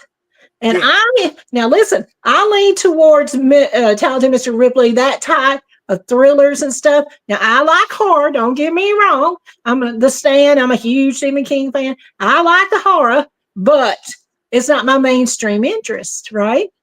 But this, oh my gosh, I loved it. It wasn't what I was expecting. You know what I was expecting? I was expecting vampire, but it wasn't. And Jay gave me he's real good about that with his old sister. He will give me no hints about what it's about. That's the best way to watch it. Yes! Because when I saw it, that's the best way to watch it. Unfortunately, I had watched a few reviews that didn't go into a lot of detail about it, but I had learned enough that I kind of wish I didn't know that going into it. I wish I Well, didn't know anything, I saw it at the theater, and I didn't really know much about it. I just knew it was similar to Silence of the Lambs. That's all I knew. So I went to see it, and so when you get to the, like the Satanism stuff and the supernatural stuff, it was a big surprise to me, and I was like, oh wow, this is keeping it interesting and fresh. Yeah, and it's just enough Nick Cage to make him. Yeah, they reel him in, and then you don't see his face right away either. Yeah. Because that's the thing with Nick Cage is if you let him loose, he will go completely overboard. But they have him just enough to make him really creepy and effective. He's not in a whole lot of the movie, but he's in just enough of it. Cheese and crackers. Yeah. He was to me, the creepiest part was when they're watching him on the TV set in that FBI room. His face and that, I guess he had plastic surgery in his face. Yeah. Yeah, when you don't get a good look at him, it's kind of, scarier, creepier than when he's banging his head on the table. Yeah, that was wicked. I thought, to me, the creepiest line is, "It's the almost birthday girl." Well, what was weird about it is when I saw Longlegs, I got in there and there's people coming in late. So I'm watching this real creepy shit and I see these shadowy figures just kind of coming in and I'm just nervous. Yeah. And I was by myself. And I was by myself, and I guess they were by themselves too, because one was sitting here, one was sitting there, one was sitting over here. And I'm watching the movie, and I'm also kind of looking around at all these people. Well, I definitely would tell anybody out there, if you got Hulu, go watch it. If you haven't seen Longlegs, go watch it. Watch it. My favorite part's when he goes in that store, and that girl's like, "That creepy guy's back." Was it cuckoo, cuckoo? Yeah. Yeah. And she goes, "Well, that creepy guy's back, do they cuckoo?" But yeah, it's just Nicolas Cage in that one. But it's hard to watch it just once, honestly. Once you watch it, I don't pick up on stuff like you guys do because it's not really my. You'll pick up on it. The second time I saw the devil in the background, and I didn't see that in the theater. Yeah, I have to watch. If I really, really like it, I have to watch it twice so I can figure it out. I haven't seen Abigail yet, and I'm going to watch her. Oh, you got to watch Abigail. Like I said, I've seen it twice. I really like Abigail. Oh, that's a good. I was surprised by that one too. That was one I thought was going to be a time waster to play in the background, and I sat down and watched the whole thing. So it goes into just some directions that surprised me. Abigail does. It kind of starts off. You kind of see it. It's got some good humor to it too. That's one to where if you don't know nothing about it, that'd be good too. I know very little, so a lot of people were upset by the trailer because the trailer pretty much reveals that Abigail's a vampire. Yeah, but that didn't upset me. That didn't bother me knowing that she was a vampire. But it goes in some directions that surprised me, and it's got some good humor to it, along with some good gore stuff and all that. But it's kind of like I saw From Dusk Till Dawn on cable, and I didn't know what it was, and then when you get to the parts of their vampires, like, oh shit, Yeah. But yeah, I'm glad you finally was able to see Longlegs. And I always been telling you this one you got to see. You got to see Longlegs. You got to see Strange Darling when you're able to see that. You got to see Strange Darling. That's one of those movies where you watch Longlegs, you start listening to the soundtrack too. Because I listened to T-Rex for like a month straight after watching Longlegs. Get it on, bang a gone. And the credits are going up. Yeah. The I noticed that. Yeah, That wasn't just me. The credits start from the bottom and go up. I thought that's what was happening today. I'm like, what? What's happening to the credits? I like that. That was weird. It looked different to me, and I couldn't figure out why. But the second time I picked up on it. There's a couple of T-Rex songs in there. And what is it? Dolls? He's screaming. He's screaming, and when he's driving that car, and he's screaming something, but it's a song, a lyric to a song, and I forget what the song is. But dolls just creep me out, and there's like creepy dolls in that movie too that they make. Well, that's what he put the essence of the devil in himself in those dolls, and that's what made the. And those people just opened the doors like, okay, this ain't weird at all. You just made it. Well, you know, this woman and the mother, and she goes, "Well, you won a prize for the church. You know, you're a winner." And they let her in there with that doll, and of course, That looks just like their kid. And when What the was dog so- gets in the house, well, all bets are off after that. After the And dog. all the dolls look the same. They all Well, look the the same. dolls look like. Did they look like? They made them look like the daughters. Oh, okay. of the Okay. family. But they have I that just never weird. noticed that part. They have that weird look to where like you could tell they're dolls, but they also look kind of real, and you're just kind of like, ew. Almost anime. At one point, you know, she's looking out the window and she sees her mother. She's got a shotgun. It looks like she's Yeah. pointing towards a little girl, but it turns out to be one of those dolls. Oh, look. Hi, kitty. That's Twinkie. Aw. So pretty. It's the mustache that sells that cat. I love that. Oh, I think it looks like a sweetie pie. Yeah. Well, she went down. But yeah, there's just I don't know, something about dolls is kind of good. Like except for that Trilogy of Terror one. That's the only one that didn't scare me, but all the other dolls always freaked me That out. did scare me, but then I saw that when I was a kid. Well, Yeah. my mom, she bought the VHS from Big Lots, and I watched it when I was little. And that wasn't the story that scared me. The one that scared me was the one where Karen Black is split personality. You know, where she's like, oh, my sister ain't here right now, and she's like a bitch or whatever. And then like the guy comes back the next day, and she's dressed differently. It's like, Yeah. oh, my sister has problems and all that stuff. Well, that leads me. I'll tell the story again. I'll tell my Karen Black story. Okay.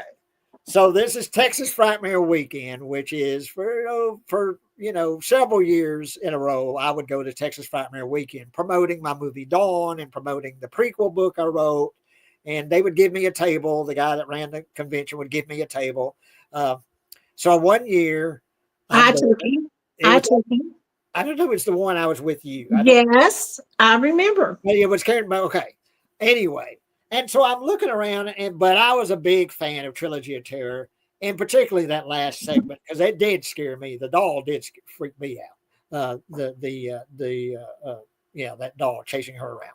So anyway, I walk up to Karen Black's table, and I'm looking. She's got one of them. It's a bad version of it, but she's got one of them, Zuni dolls. It's a plastic doll on her table, and I'm looking at her pictures, and there's a picture of her with the doll, and different pictures from different movies, And there's a picture with her and Jack Nicholson, and because she used to, they used to get together, her and Jack Nicholson back in the day, and I think she's in a few of his movies. But I think she's in Easy Rider, and such. So anyway, I'm looking at her table, and I look up and I see she's kind of staring at me, Karen Black, and I'm just kind of, how do you do, ma'am? And I say something to her. She goes, "Are one of your parents black?" And I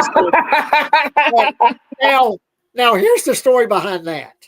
I used to have really kinky curly hair. Yeah, you used to have a fro, right? A fro, basically. You remember that back in the day. I remember. You didn't you interview Michael Berryman or somebody? I know. I interviewed a bunch of them. I remember. I used to watch your interviews on YouTube it was for Dead Pit. Yeah, I did 2 interviews, and I had very kinky curly hair. I buzz it off now, but yeah, and if I let it grow, that's what it would be. Very kinky, very curly. And so, but that year I had the kinky curly hair, and so I guess she thought because I had kinky curly hair, one of my parents was black, and it kind of threw me off guard. She goes, "Are one of your parents black?" And I said, "Ma'am," she goes, I'm just looking at your hair. Are one of your parents black? I said, "No, ma'am. Both my parents are white or were white. They passed away." "Oh, okay. Well, I just saw your hair and I just wondered." And I said, "Yeah, well, okay." So that I've got a Karen Black story. It's kind of cool that she. Well, let's finish it the next morning, Jay. When you go in there, Brandon, and eat at this big hotel, they're in there eating with you. Everybody that's going to have tables, a lot of them are in there eating breakfast when we're eating breakfast, right?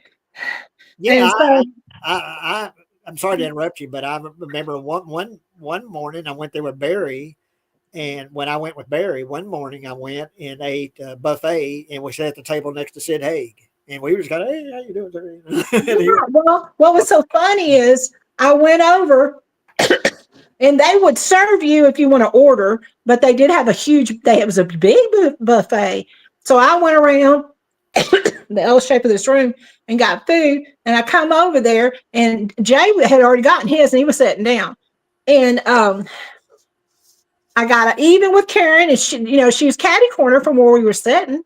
And she looked at me, she said, "You're his sister?" And I said, "Yeah." She said, "Well, okay then."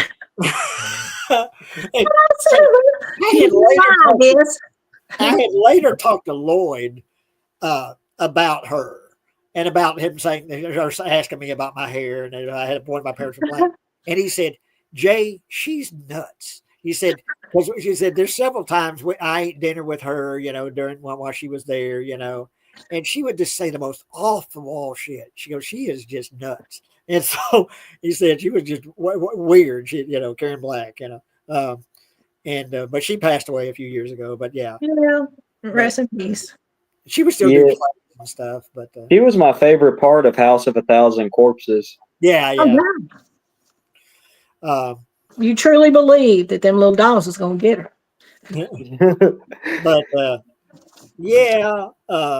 But I had a lot of fun interviewing because I went William Forsythe, of course, Jason Mewes that saw that white stuff in my hair said, that didn't my cum. So I wasn't coming his hair, but it didn't mine. I love Mewes. He couldn't remember what about Mary? Something about Mary. He called it Something About Mary. That movie, Something About Mary, with the cum in the hair. Well, that ain't mine. It ain't mine. Yeah, the bird shit or something was in my hair because I had that kiki. No, you had dressed up like your character. Yeah, Chester Graham makeup. But he called it Something About Mary. Yeah, movie. Yeah. He was sweet. He was a real sweet kid. Yeah, he was cool. I like him. He's married now, got 2 little kids. And Jason Mewes, was he Silent Bob or Jay or one of them? Yeah, he was Jay. He was Jay. Silent Bob is Kevin Smith. Yeah. It was funny because they had pro wrestling in Axel, Texas, and there's a tag team that looked like Jay and Silent Bob, and it was funny. They weren't trying to be, but it was like a big fat dude with a beard and long hair and a skinny dude. And my friend Marcos is like, "Look, it's Jay and Silent Bob." Yeah, I got my 18-month certification, and I went to TSTI at the time in Lazy Lakeview. There you go. And I was I ended up getting courses when I worked at the state school. I finished doing some more courses. I ended up getting associate in marketing finally, right? And then I worked for so many years that I did a test at one of the offices, and I ended up having a bachelor's in marketing, and I got a certification from one of the colleges on SMS, and worked for many years. And that's how I raised my kids and helped pay for some places to house that, mortgage and whatnot. But anyway, I was coming in Waco. I had stopped at a service station, and I was coming out of a service station, and this lady stopped me. Now, panhandlers are bad, in Waco. And I thought, and she said, "I know you." And I said, "How do you know me?" Well, I worked at Spinco for 6 years before we moved to Austin. In fact, I was working at Spinco, and I was one of their sales associates over the phone before, and setting up the racks in the stores, and stuff, selling them to the pharmacists and such. Anyway, she goes, "I saw you on TV." And I started a Valentine's drive. Now, this is old, Brandon, for the Desert Storm soldiers.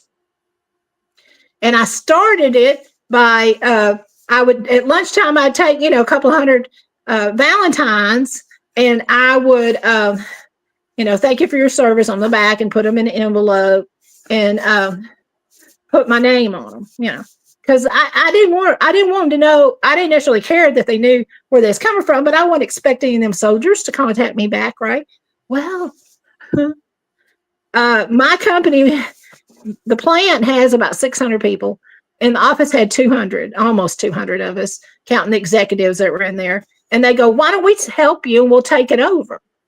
I'm like, okay, you know. So I was on the news one evening. The news team come on over and talked to, you know, the office and everything. Said, well, where did I come from? Idea come from? And they said, go to that lady, she right there. And I was just an agent on the phone, sitting, you know, selling these racks to the pharmacies. And she said, you're a team lead? I said, no. You know, don't. Sorry, I have a pop up. I don't know if y'all even see it. But anyway, I said no. And she said, but you're the one that brought in the big box and started the drive. And I said, yeah. And then I said, well, I really appreciate that the company pitched in and wanted to take it over, because they all had to be taken. They could be mailed to the servicemen free, but you have to take them. And by then, y'all, there was like 1,400 of these Valentines that were donated, you know, made out and donated to the troops. And so that was funny. She said, I saw you on the news one night. I thought I had enough trouble to be in no kind of news. She said, something to do with Valentine's Day. And I'm like, oh my gosh. And this was years after I was on TV. I thought that was funny. I thought I just you know, a blurb on the news, and this woman recognized me. That's crazy. Isn't that weird? Now that's weird. Because Desert Storm was what, the 90s? God, it had to be, Jay.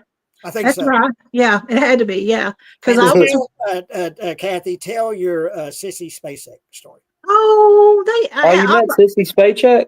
I met her, and it was funny because I met her. Okay, it's 10 years ago now because my grandson. No, 11 years ago now because my grandson's 11, right? And my daughter's 6, huge pregnant with her daughter, right? Well, there's a place on South Congress in Austin called Home Slice Pizza. And it's pizza that's made in the same ovens as the New York pizza place made there. So these people moved down from New York, brought the pizza ovens, and so it's very, very well known. And everybody likes to go there and eat pizza, right? Well, anyway, we couldn't find a place to park anywhere in the South Congress 3 blocks. And April's huge pregnant, and John is about, I guess he is almost walking, but not quite, you know. So I'm carrying this baby, and here comes a pregnant daughter, and we're having to walk up a hill. We get even with the hill, and I see Sissy Spacek come around the corner with her daughter. Well, I'd seen news of that she was in town, you know, and this, that, and whatnot. So I knew she was in town, but my daughter, we get even with her on the sidewalk, and she has a cool cowboy hat on and jeans. She was dressed really cool, y'all. Pearl buttoned up long sleeve shirt, because April had Dorothy in September, and so it was a little cool. And I said, Sissy, because I have no filter, Brandon. I would not have said that. I'd say Miss Spacek, at least, you know, that's not her married name, but it's all I know, you know. Anyway, and she stopped, and she said, well, hello. And my daughter stopped on the other side of me, and she's tired and hot. You know, she's hot from walking up, carrying the baby in her belly. She's almost due, you know. And she says, I says, well, oh my gosh, I'm so happy I ran into you like that. And my daughter thought it was somebody I worked with. What? She didn't know who it was. At first she didn't know who she was. And when Sissy took her hat off, she got show-length blonde hair, right? And she took her hat off, and April goes, oh my gosh, like that. And she says, okay, don't go down on me now. She grabbed April by the arm, and April just melted almost. And she goes, you're Sissy Spacek. She said, I know. and she said, honey, I lived long time to be Sissy Spacek. And you know, and April said, oh, Mama and I never miss anything you've been in. She said, I appreciate that y'all like my work like that, and just smiled. Then she proceeded to talk to my daughter about her pregnancy. She said, oh, she says, there's just one in there. It looks like it could get 2 or 3. She said, yes, ma'am. there's just one. And she said, I carried her sister through a summer, and I told her daddy, if you get me pregnant again in between, you know, my projects, that's good and fine, but I'm not carrying another baby through the summer. And April said, yes, ma'am. It's not real bad. She said, yes, it is. Don't say that. She said, yes, ma'am. It sucks. You know. And then little John put his hands out like this, and her daughter said, oh, can I hold him? So we proceeded to have a almost 15, 20 minute, near 20 minutes meet and greet with Sissy's Basic. Just us 4 women standing there listening. Cool. It was so cool. I always liked her movie Coal Miner's Daughter.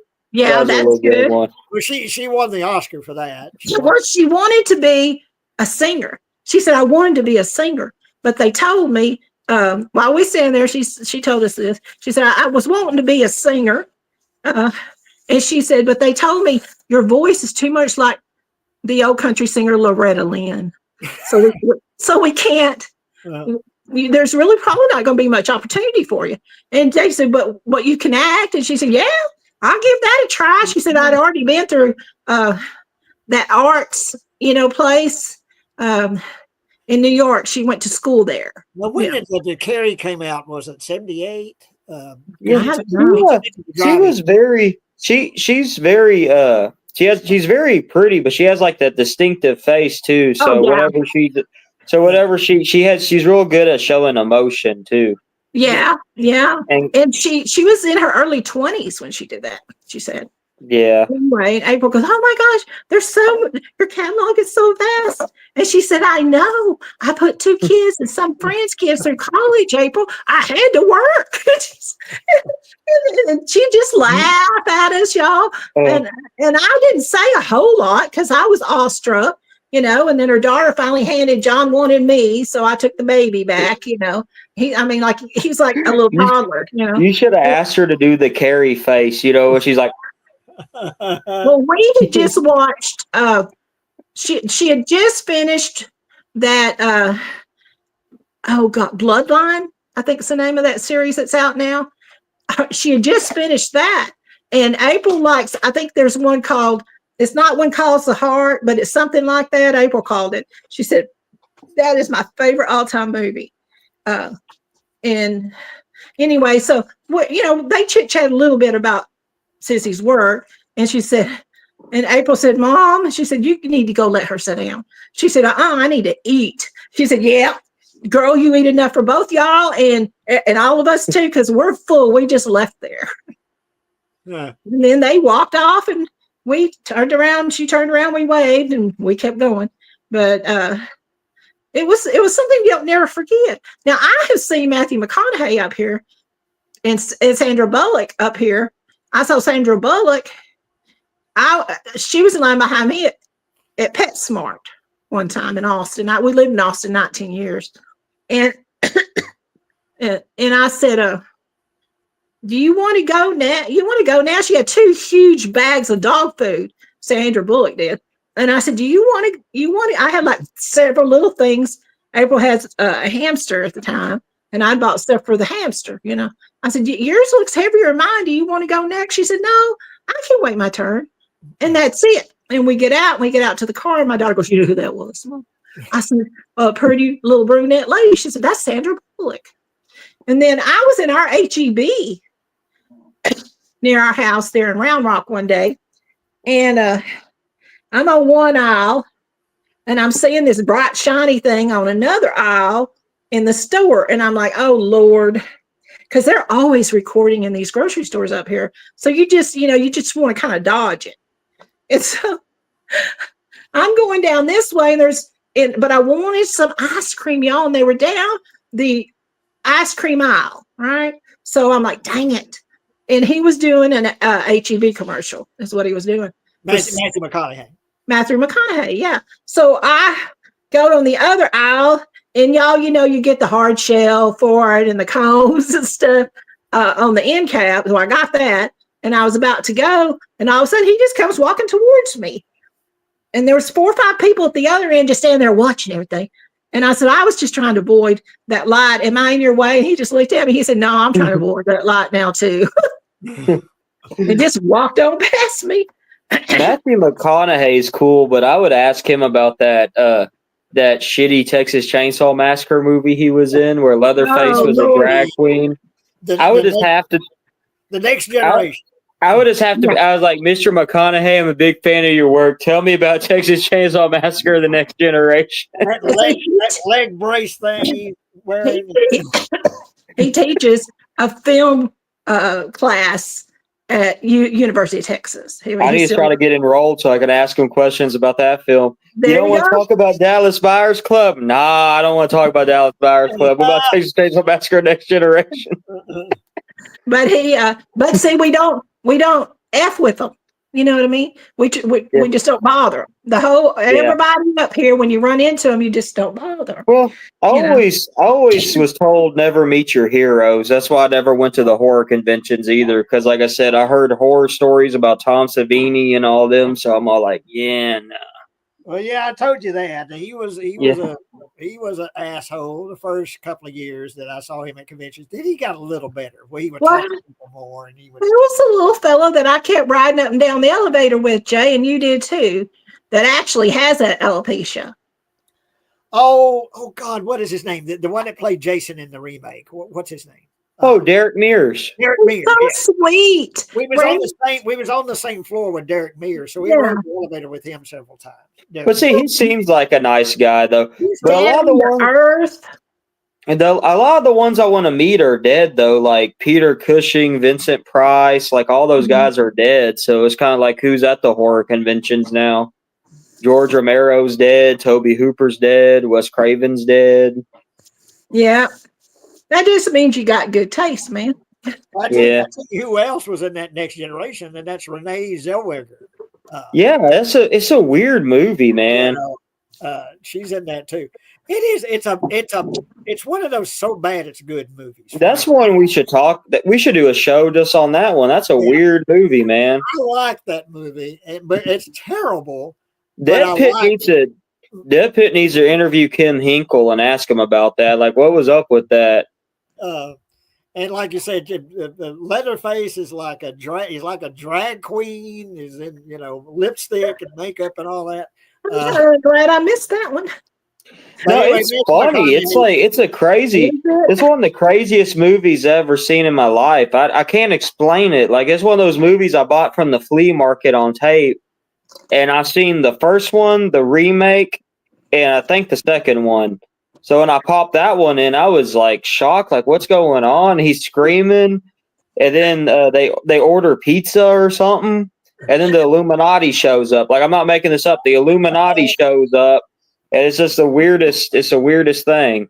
But yeah, you see it, but it's worth, like I say, if you're a fan of McConaughey, you need to see Next Generation. Just for that. Yeah. And is that just the name of it? Next Generation? Yeah, Texas Chainsaw. Okay. Next Generation. Okay. Well, it's so bad it's good. It's like a Troll 2 kind of thing. You'll be entertained by it, but and like say Renee Zellweger's in it. And, look at it just so I can laugh at it.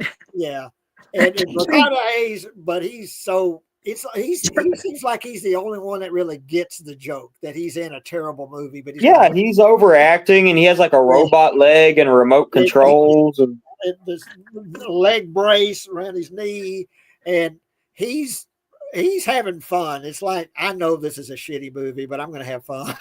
There you go. Yeah. It seems like he's the only one that gets the joke, that he knows. My favorite part is when shit hits the fan, the old grandpa that's been dead all them years just gets up and just walks out. Oh no. I love it. Yeah, you got to see it. It's one of the weirdest things I've ever seen. But like, I used to go to there was a flea market in Waco, I think, and I bought some VHS tapes, and that was one of them, and it was something. Is it that one that's by the old drive-in? Is there like they call it the Circle or something? Yeah. And there's an old drive-in screen. Yeah, I think so. And it was like, still have that going. And they had a movie gallery sign, even though it wasn't movie gallery. It was I've been to that one a few times. Yeah, I have too. It was some old Mexican lady selling tapes, and I bought that one, Scream, and the Psycho remake, which was terrible. with Vince Oh, Vaughn. Yeah, with Vince Vaughn. Yeah. Yeah. But okay, guys. Thank you, Kathy. I know. Well, I Stayed wasn't with us gonna hang the whole on. time. I wasn't gonna hang on the whole time, and I This did. has been a good one. We talked about bad men and the bad things they've done, as far as some famous bad people doing bad things, and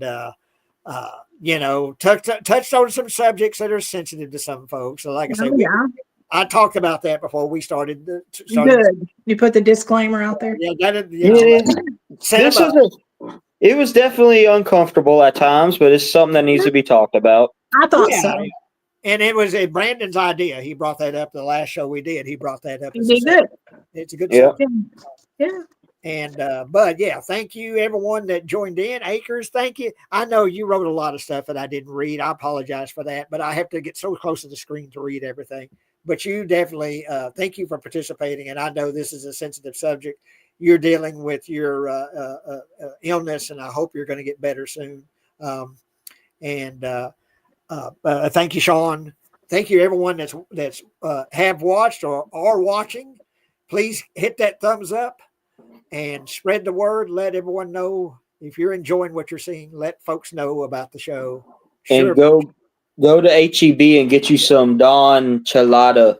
Look at that. Spicy. Now, what is Don, that? Is that It's beer? it's you put beer in it and you put the little packet in there. It's kind of like a Bloody Mary. Oh, cool. And the rim salted. There you go. I was like, for this one, I need a drink if I'm gonna There go you go. through it. Yeah. Well, it's And a lot yeah. I seen Don Chelada. That looks like a name I can trust. Oh, yeah. The mustache alone, man. Yeah. I was at HEB earlier and I seen it. I was like, oh, hell, I'm going to pick that up. And for y'all who watch that don't have an HEB, I feel sorry for y'all because, Yeah, I do too. We've got one. We got an HEB. Yeah, I know, but in other states they don't have them. So, well, my cousin lives in Tyler, Texas. My first cousin. We rekindled our, long distance kinship finally, and we talk about once a week. And they don't have one in Tyler. They got a Brookshire's, and then there's another one that she says not even as good as Brookshire's. They're higher. But then she'd have to drive an hour to get to an HEB. So I felt sorry for her. I said, I'm sorry. Because I mean, I've got both. I get my Don Cheladas and my sushi. I hit the little sushi place up too. I need to try some HEB sushi. It's so good. Yeah. I gave my cat El Santo a little piece of tuna for Valentine's Day. I said, there you go, little buddy. He got some, and it was good. We had a good time. Yeah. Let me before I sign off. But we're at 9. We're over 9, so we're going over the wire here. But let me. Oh my Lord! I've got 2:02.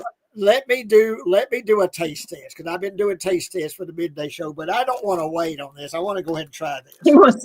And I want to show you guys. This is of all things Post Malone Oreo. I saw the advertised. What? But I'm gonna have to hunt that down. Does it taste like him? I don't know. Now, if you were to play a Post Malone song right now, I could not tell you that's Post Malone. I love his country. I know I've heard him play his country music.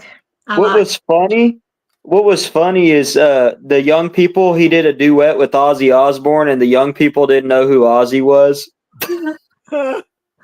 See, you're an old soul, so that's good, Brandon. You know some of the stuff that it was funny, but like the young people, like this Ozzy guy's going places. It's like he been places. Like, what are you talking about?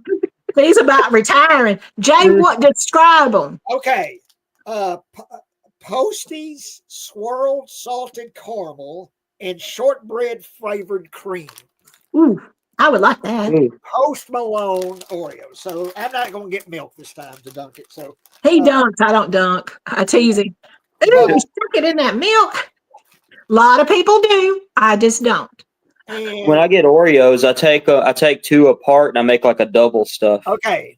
Now this one says Post. Okay. Okay. And then I don't know what is Posty. Posty CD It might be the name of his CD. I don't know. or the label or something. Posty. I don't know. Uh, They're green. They look green. and here is a butterfly. Oh, Does he have a song about a butterfly or something? I don't know. I've just listened to a couple of his songs. I've caught him in concert on TV. Is the only reason. I just like that he wears the old Porter Wagner suits that are all rhinestone and sparkly. Oh yeah, I love his music. Now I'm not much for his music before he went country, but after he went country, I really enjoy his music. I ain't trying to sound mean about Post Malone, but I worked with a guy. He didn't know nothing about him. He's like, I need a Halloween costume. I'm gonna be Post Malone. That looks like a Halloween costume. He was Post Malone. I'm not pretty diverse. I mean, I've got 2 Prince tattoos, so you can't go by me. I like all kinds of music. I don't know what I love all kinds of music too. kind of a What's that? We can't tell, Jay. Yeah, it's like Is a. it a skull? Yeah, It looks like a saw blade. That's what it looks Yeah. like, saw blade. But Why don't you eat one? So tell us what it's I'm gonna like. eat one, but I'm going to do one more, and I guess that's supposed to be a flower. I guess. Yeah, that looks like a flower. I'll give it Yeah. that. So let's taste it because we're running late today. But Well, it don't matter. It's your show. anyway, this is Posty's swirled salted caramel and shortbread flavored cream, and here's the other side of the cookie. Oh yeah, look at there. It's you got the chocolate and you got the like I guess supposed to be like a shortbread flavored or something. Do So you let's try Post Malone Oreo. live or ever eat Chick-fil-A, Brandon? Who, me? Uh-huh. Yeah, every now and then. I'm more of a pies person, but Yeah, my daughter, she loves her Chick-fil-A. And I walked over to my senior center. It's not half a block from where I live, but I need to get out today before all that mess hits. And I walked over there and she goes, You like Chick-fil-A? And I said, yeah. She said, they brought me 2 big bags frozen now of their biscuits. You want one? I'm like, yes. Thank you. And please. I brought You know, them. I've been tearing up that Wendy's chili though. Oh, I love Wendy's. I like all their food, really. But yeah, well, HEB has a kick-ass chili with real beef. Yeah, I'll have to try that. So how'd you like it, Jay? Was the Post Malone one good? I will tell you just from the first taste, this might be the best Oreo I've ever tasted. Okay, there you go. Damn. Now you know. Now, I don't I'm know about to buy some now. Post Malone. I really don't. I know I've heard it play before. Well, look up Right. Post Malone. It's country music, dude. That's his best. That His salted duet with caramel, his duet with Ozzy was pretty good. I'd give him that one. Yeah. the salted caramel flavor, and it's got like a little bit of a crunch to it. Yeah. The inside, the filling, coupled with the chocolate cookie and the what was it, the brown cookie or whatever. It's real flavorful. I mean, if they stop making Post Malone Oreos, they need to keep making this flavor. Well, Jay buys a double stuff before they come out with the exotic flavors. They need to. They're to put Post caramel Oreos or whatever. And if they're going to take Post Malone off of it, but keep putting this cookie out. No, they need to keep them on there and have them on the package going like this or something. There you go.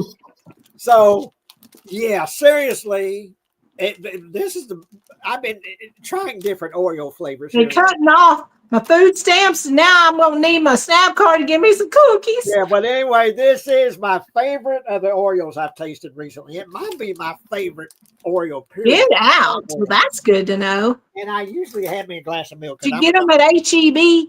I got it at Walmart. Walmart. Yeah, good. But you might try HEB, but I got it. Well, no, I don't. I've got Walmart Plus. Well, Yeah. But yeah, Post I don't Malone. have a car anymore, Brandon. Post Malone Oreos gets 2 thumbs up. Yeah. Well, I'll try it. I will try All it. right, I'll hunt some down. I'll see if I can get a package and I'll do a taste test on them. See what I think. Well, There you go. the next show, save it. We'll have you try the Post Malone Oreos. But yeah, like I say, I guess he's good. He is an excellent musician, Jay. I don't lie. But his cookie is really good. Yeah, Post Malone's cookie is really good. Now, that last one you tried had like Heath. No, what was the last one? Was the what was it? The cake. It was the I knew he was going to do that. red velvet cake cookie. And well, the one before that, Oh God, what was that? I it forget. had. It- You thought it was going to be Heath type candy in it, but I forget. But that was good. caramel something. I forget what that was. It was something crunch, but I forget what it was. But the Post Malone cookie is, so far. The best. Okay. But Of the three. I'm gonna have to hit the hay so I can go to work. But We'll close this up. Thank you, Kathy and Brandon. Thanks for having me. Thank you, Kathy, for sticking with me through the whole thing. Thank you, everyone that's watching and has watched. Please keep watching. Please hit that thumbs up. And we will be thinking of what our next subject is going to be, Brandon, because I definitely want to. I think we should do something with that Texas Chainsaw Massacre Next Generation, because that has to be something. See it again. It's been so long since I've seen it, so I need to see it again. I need to see if it's like on TV. I mean, just the production history. I want to do some research, like what happened, like what the hell happened. Yeah, maybe that could be the subject. Is talking about Texas Chainsaw and talk about the whole series, and that could be one of them. Is talking about that. But I need to see it again because it's been so long.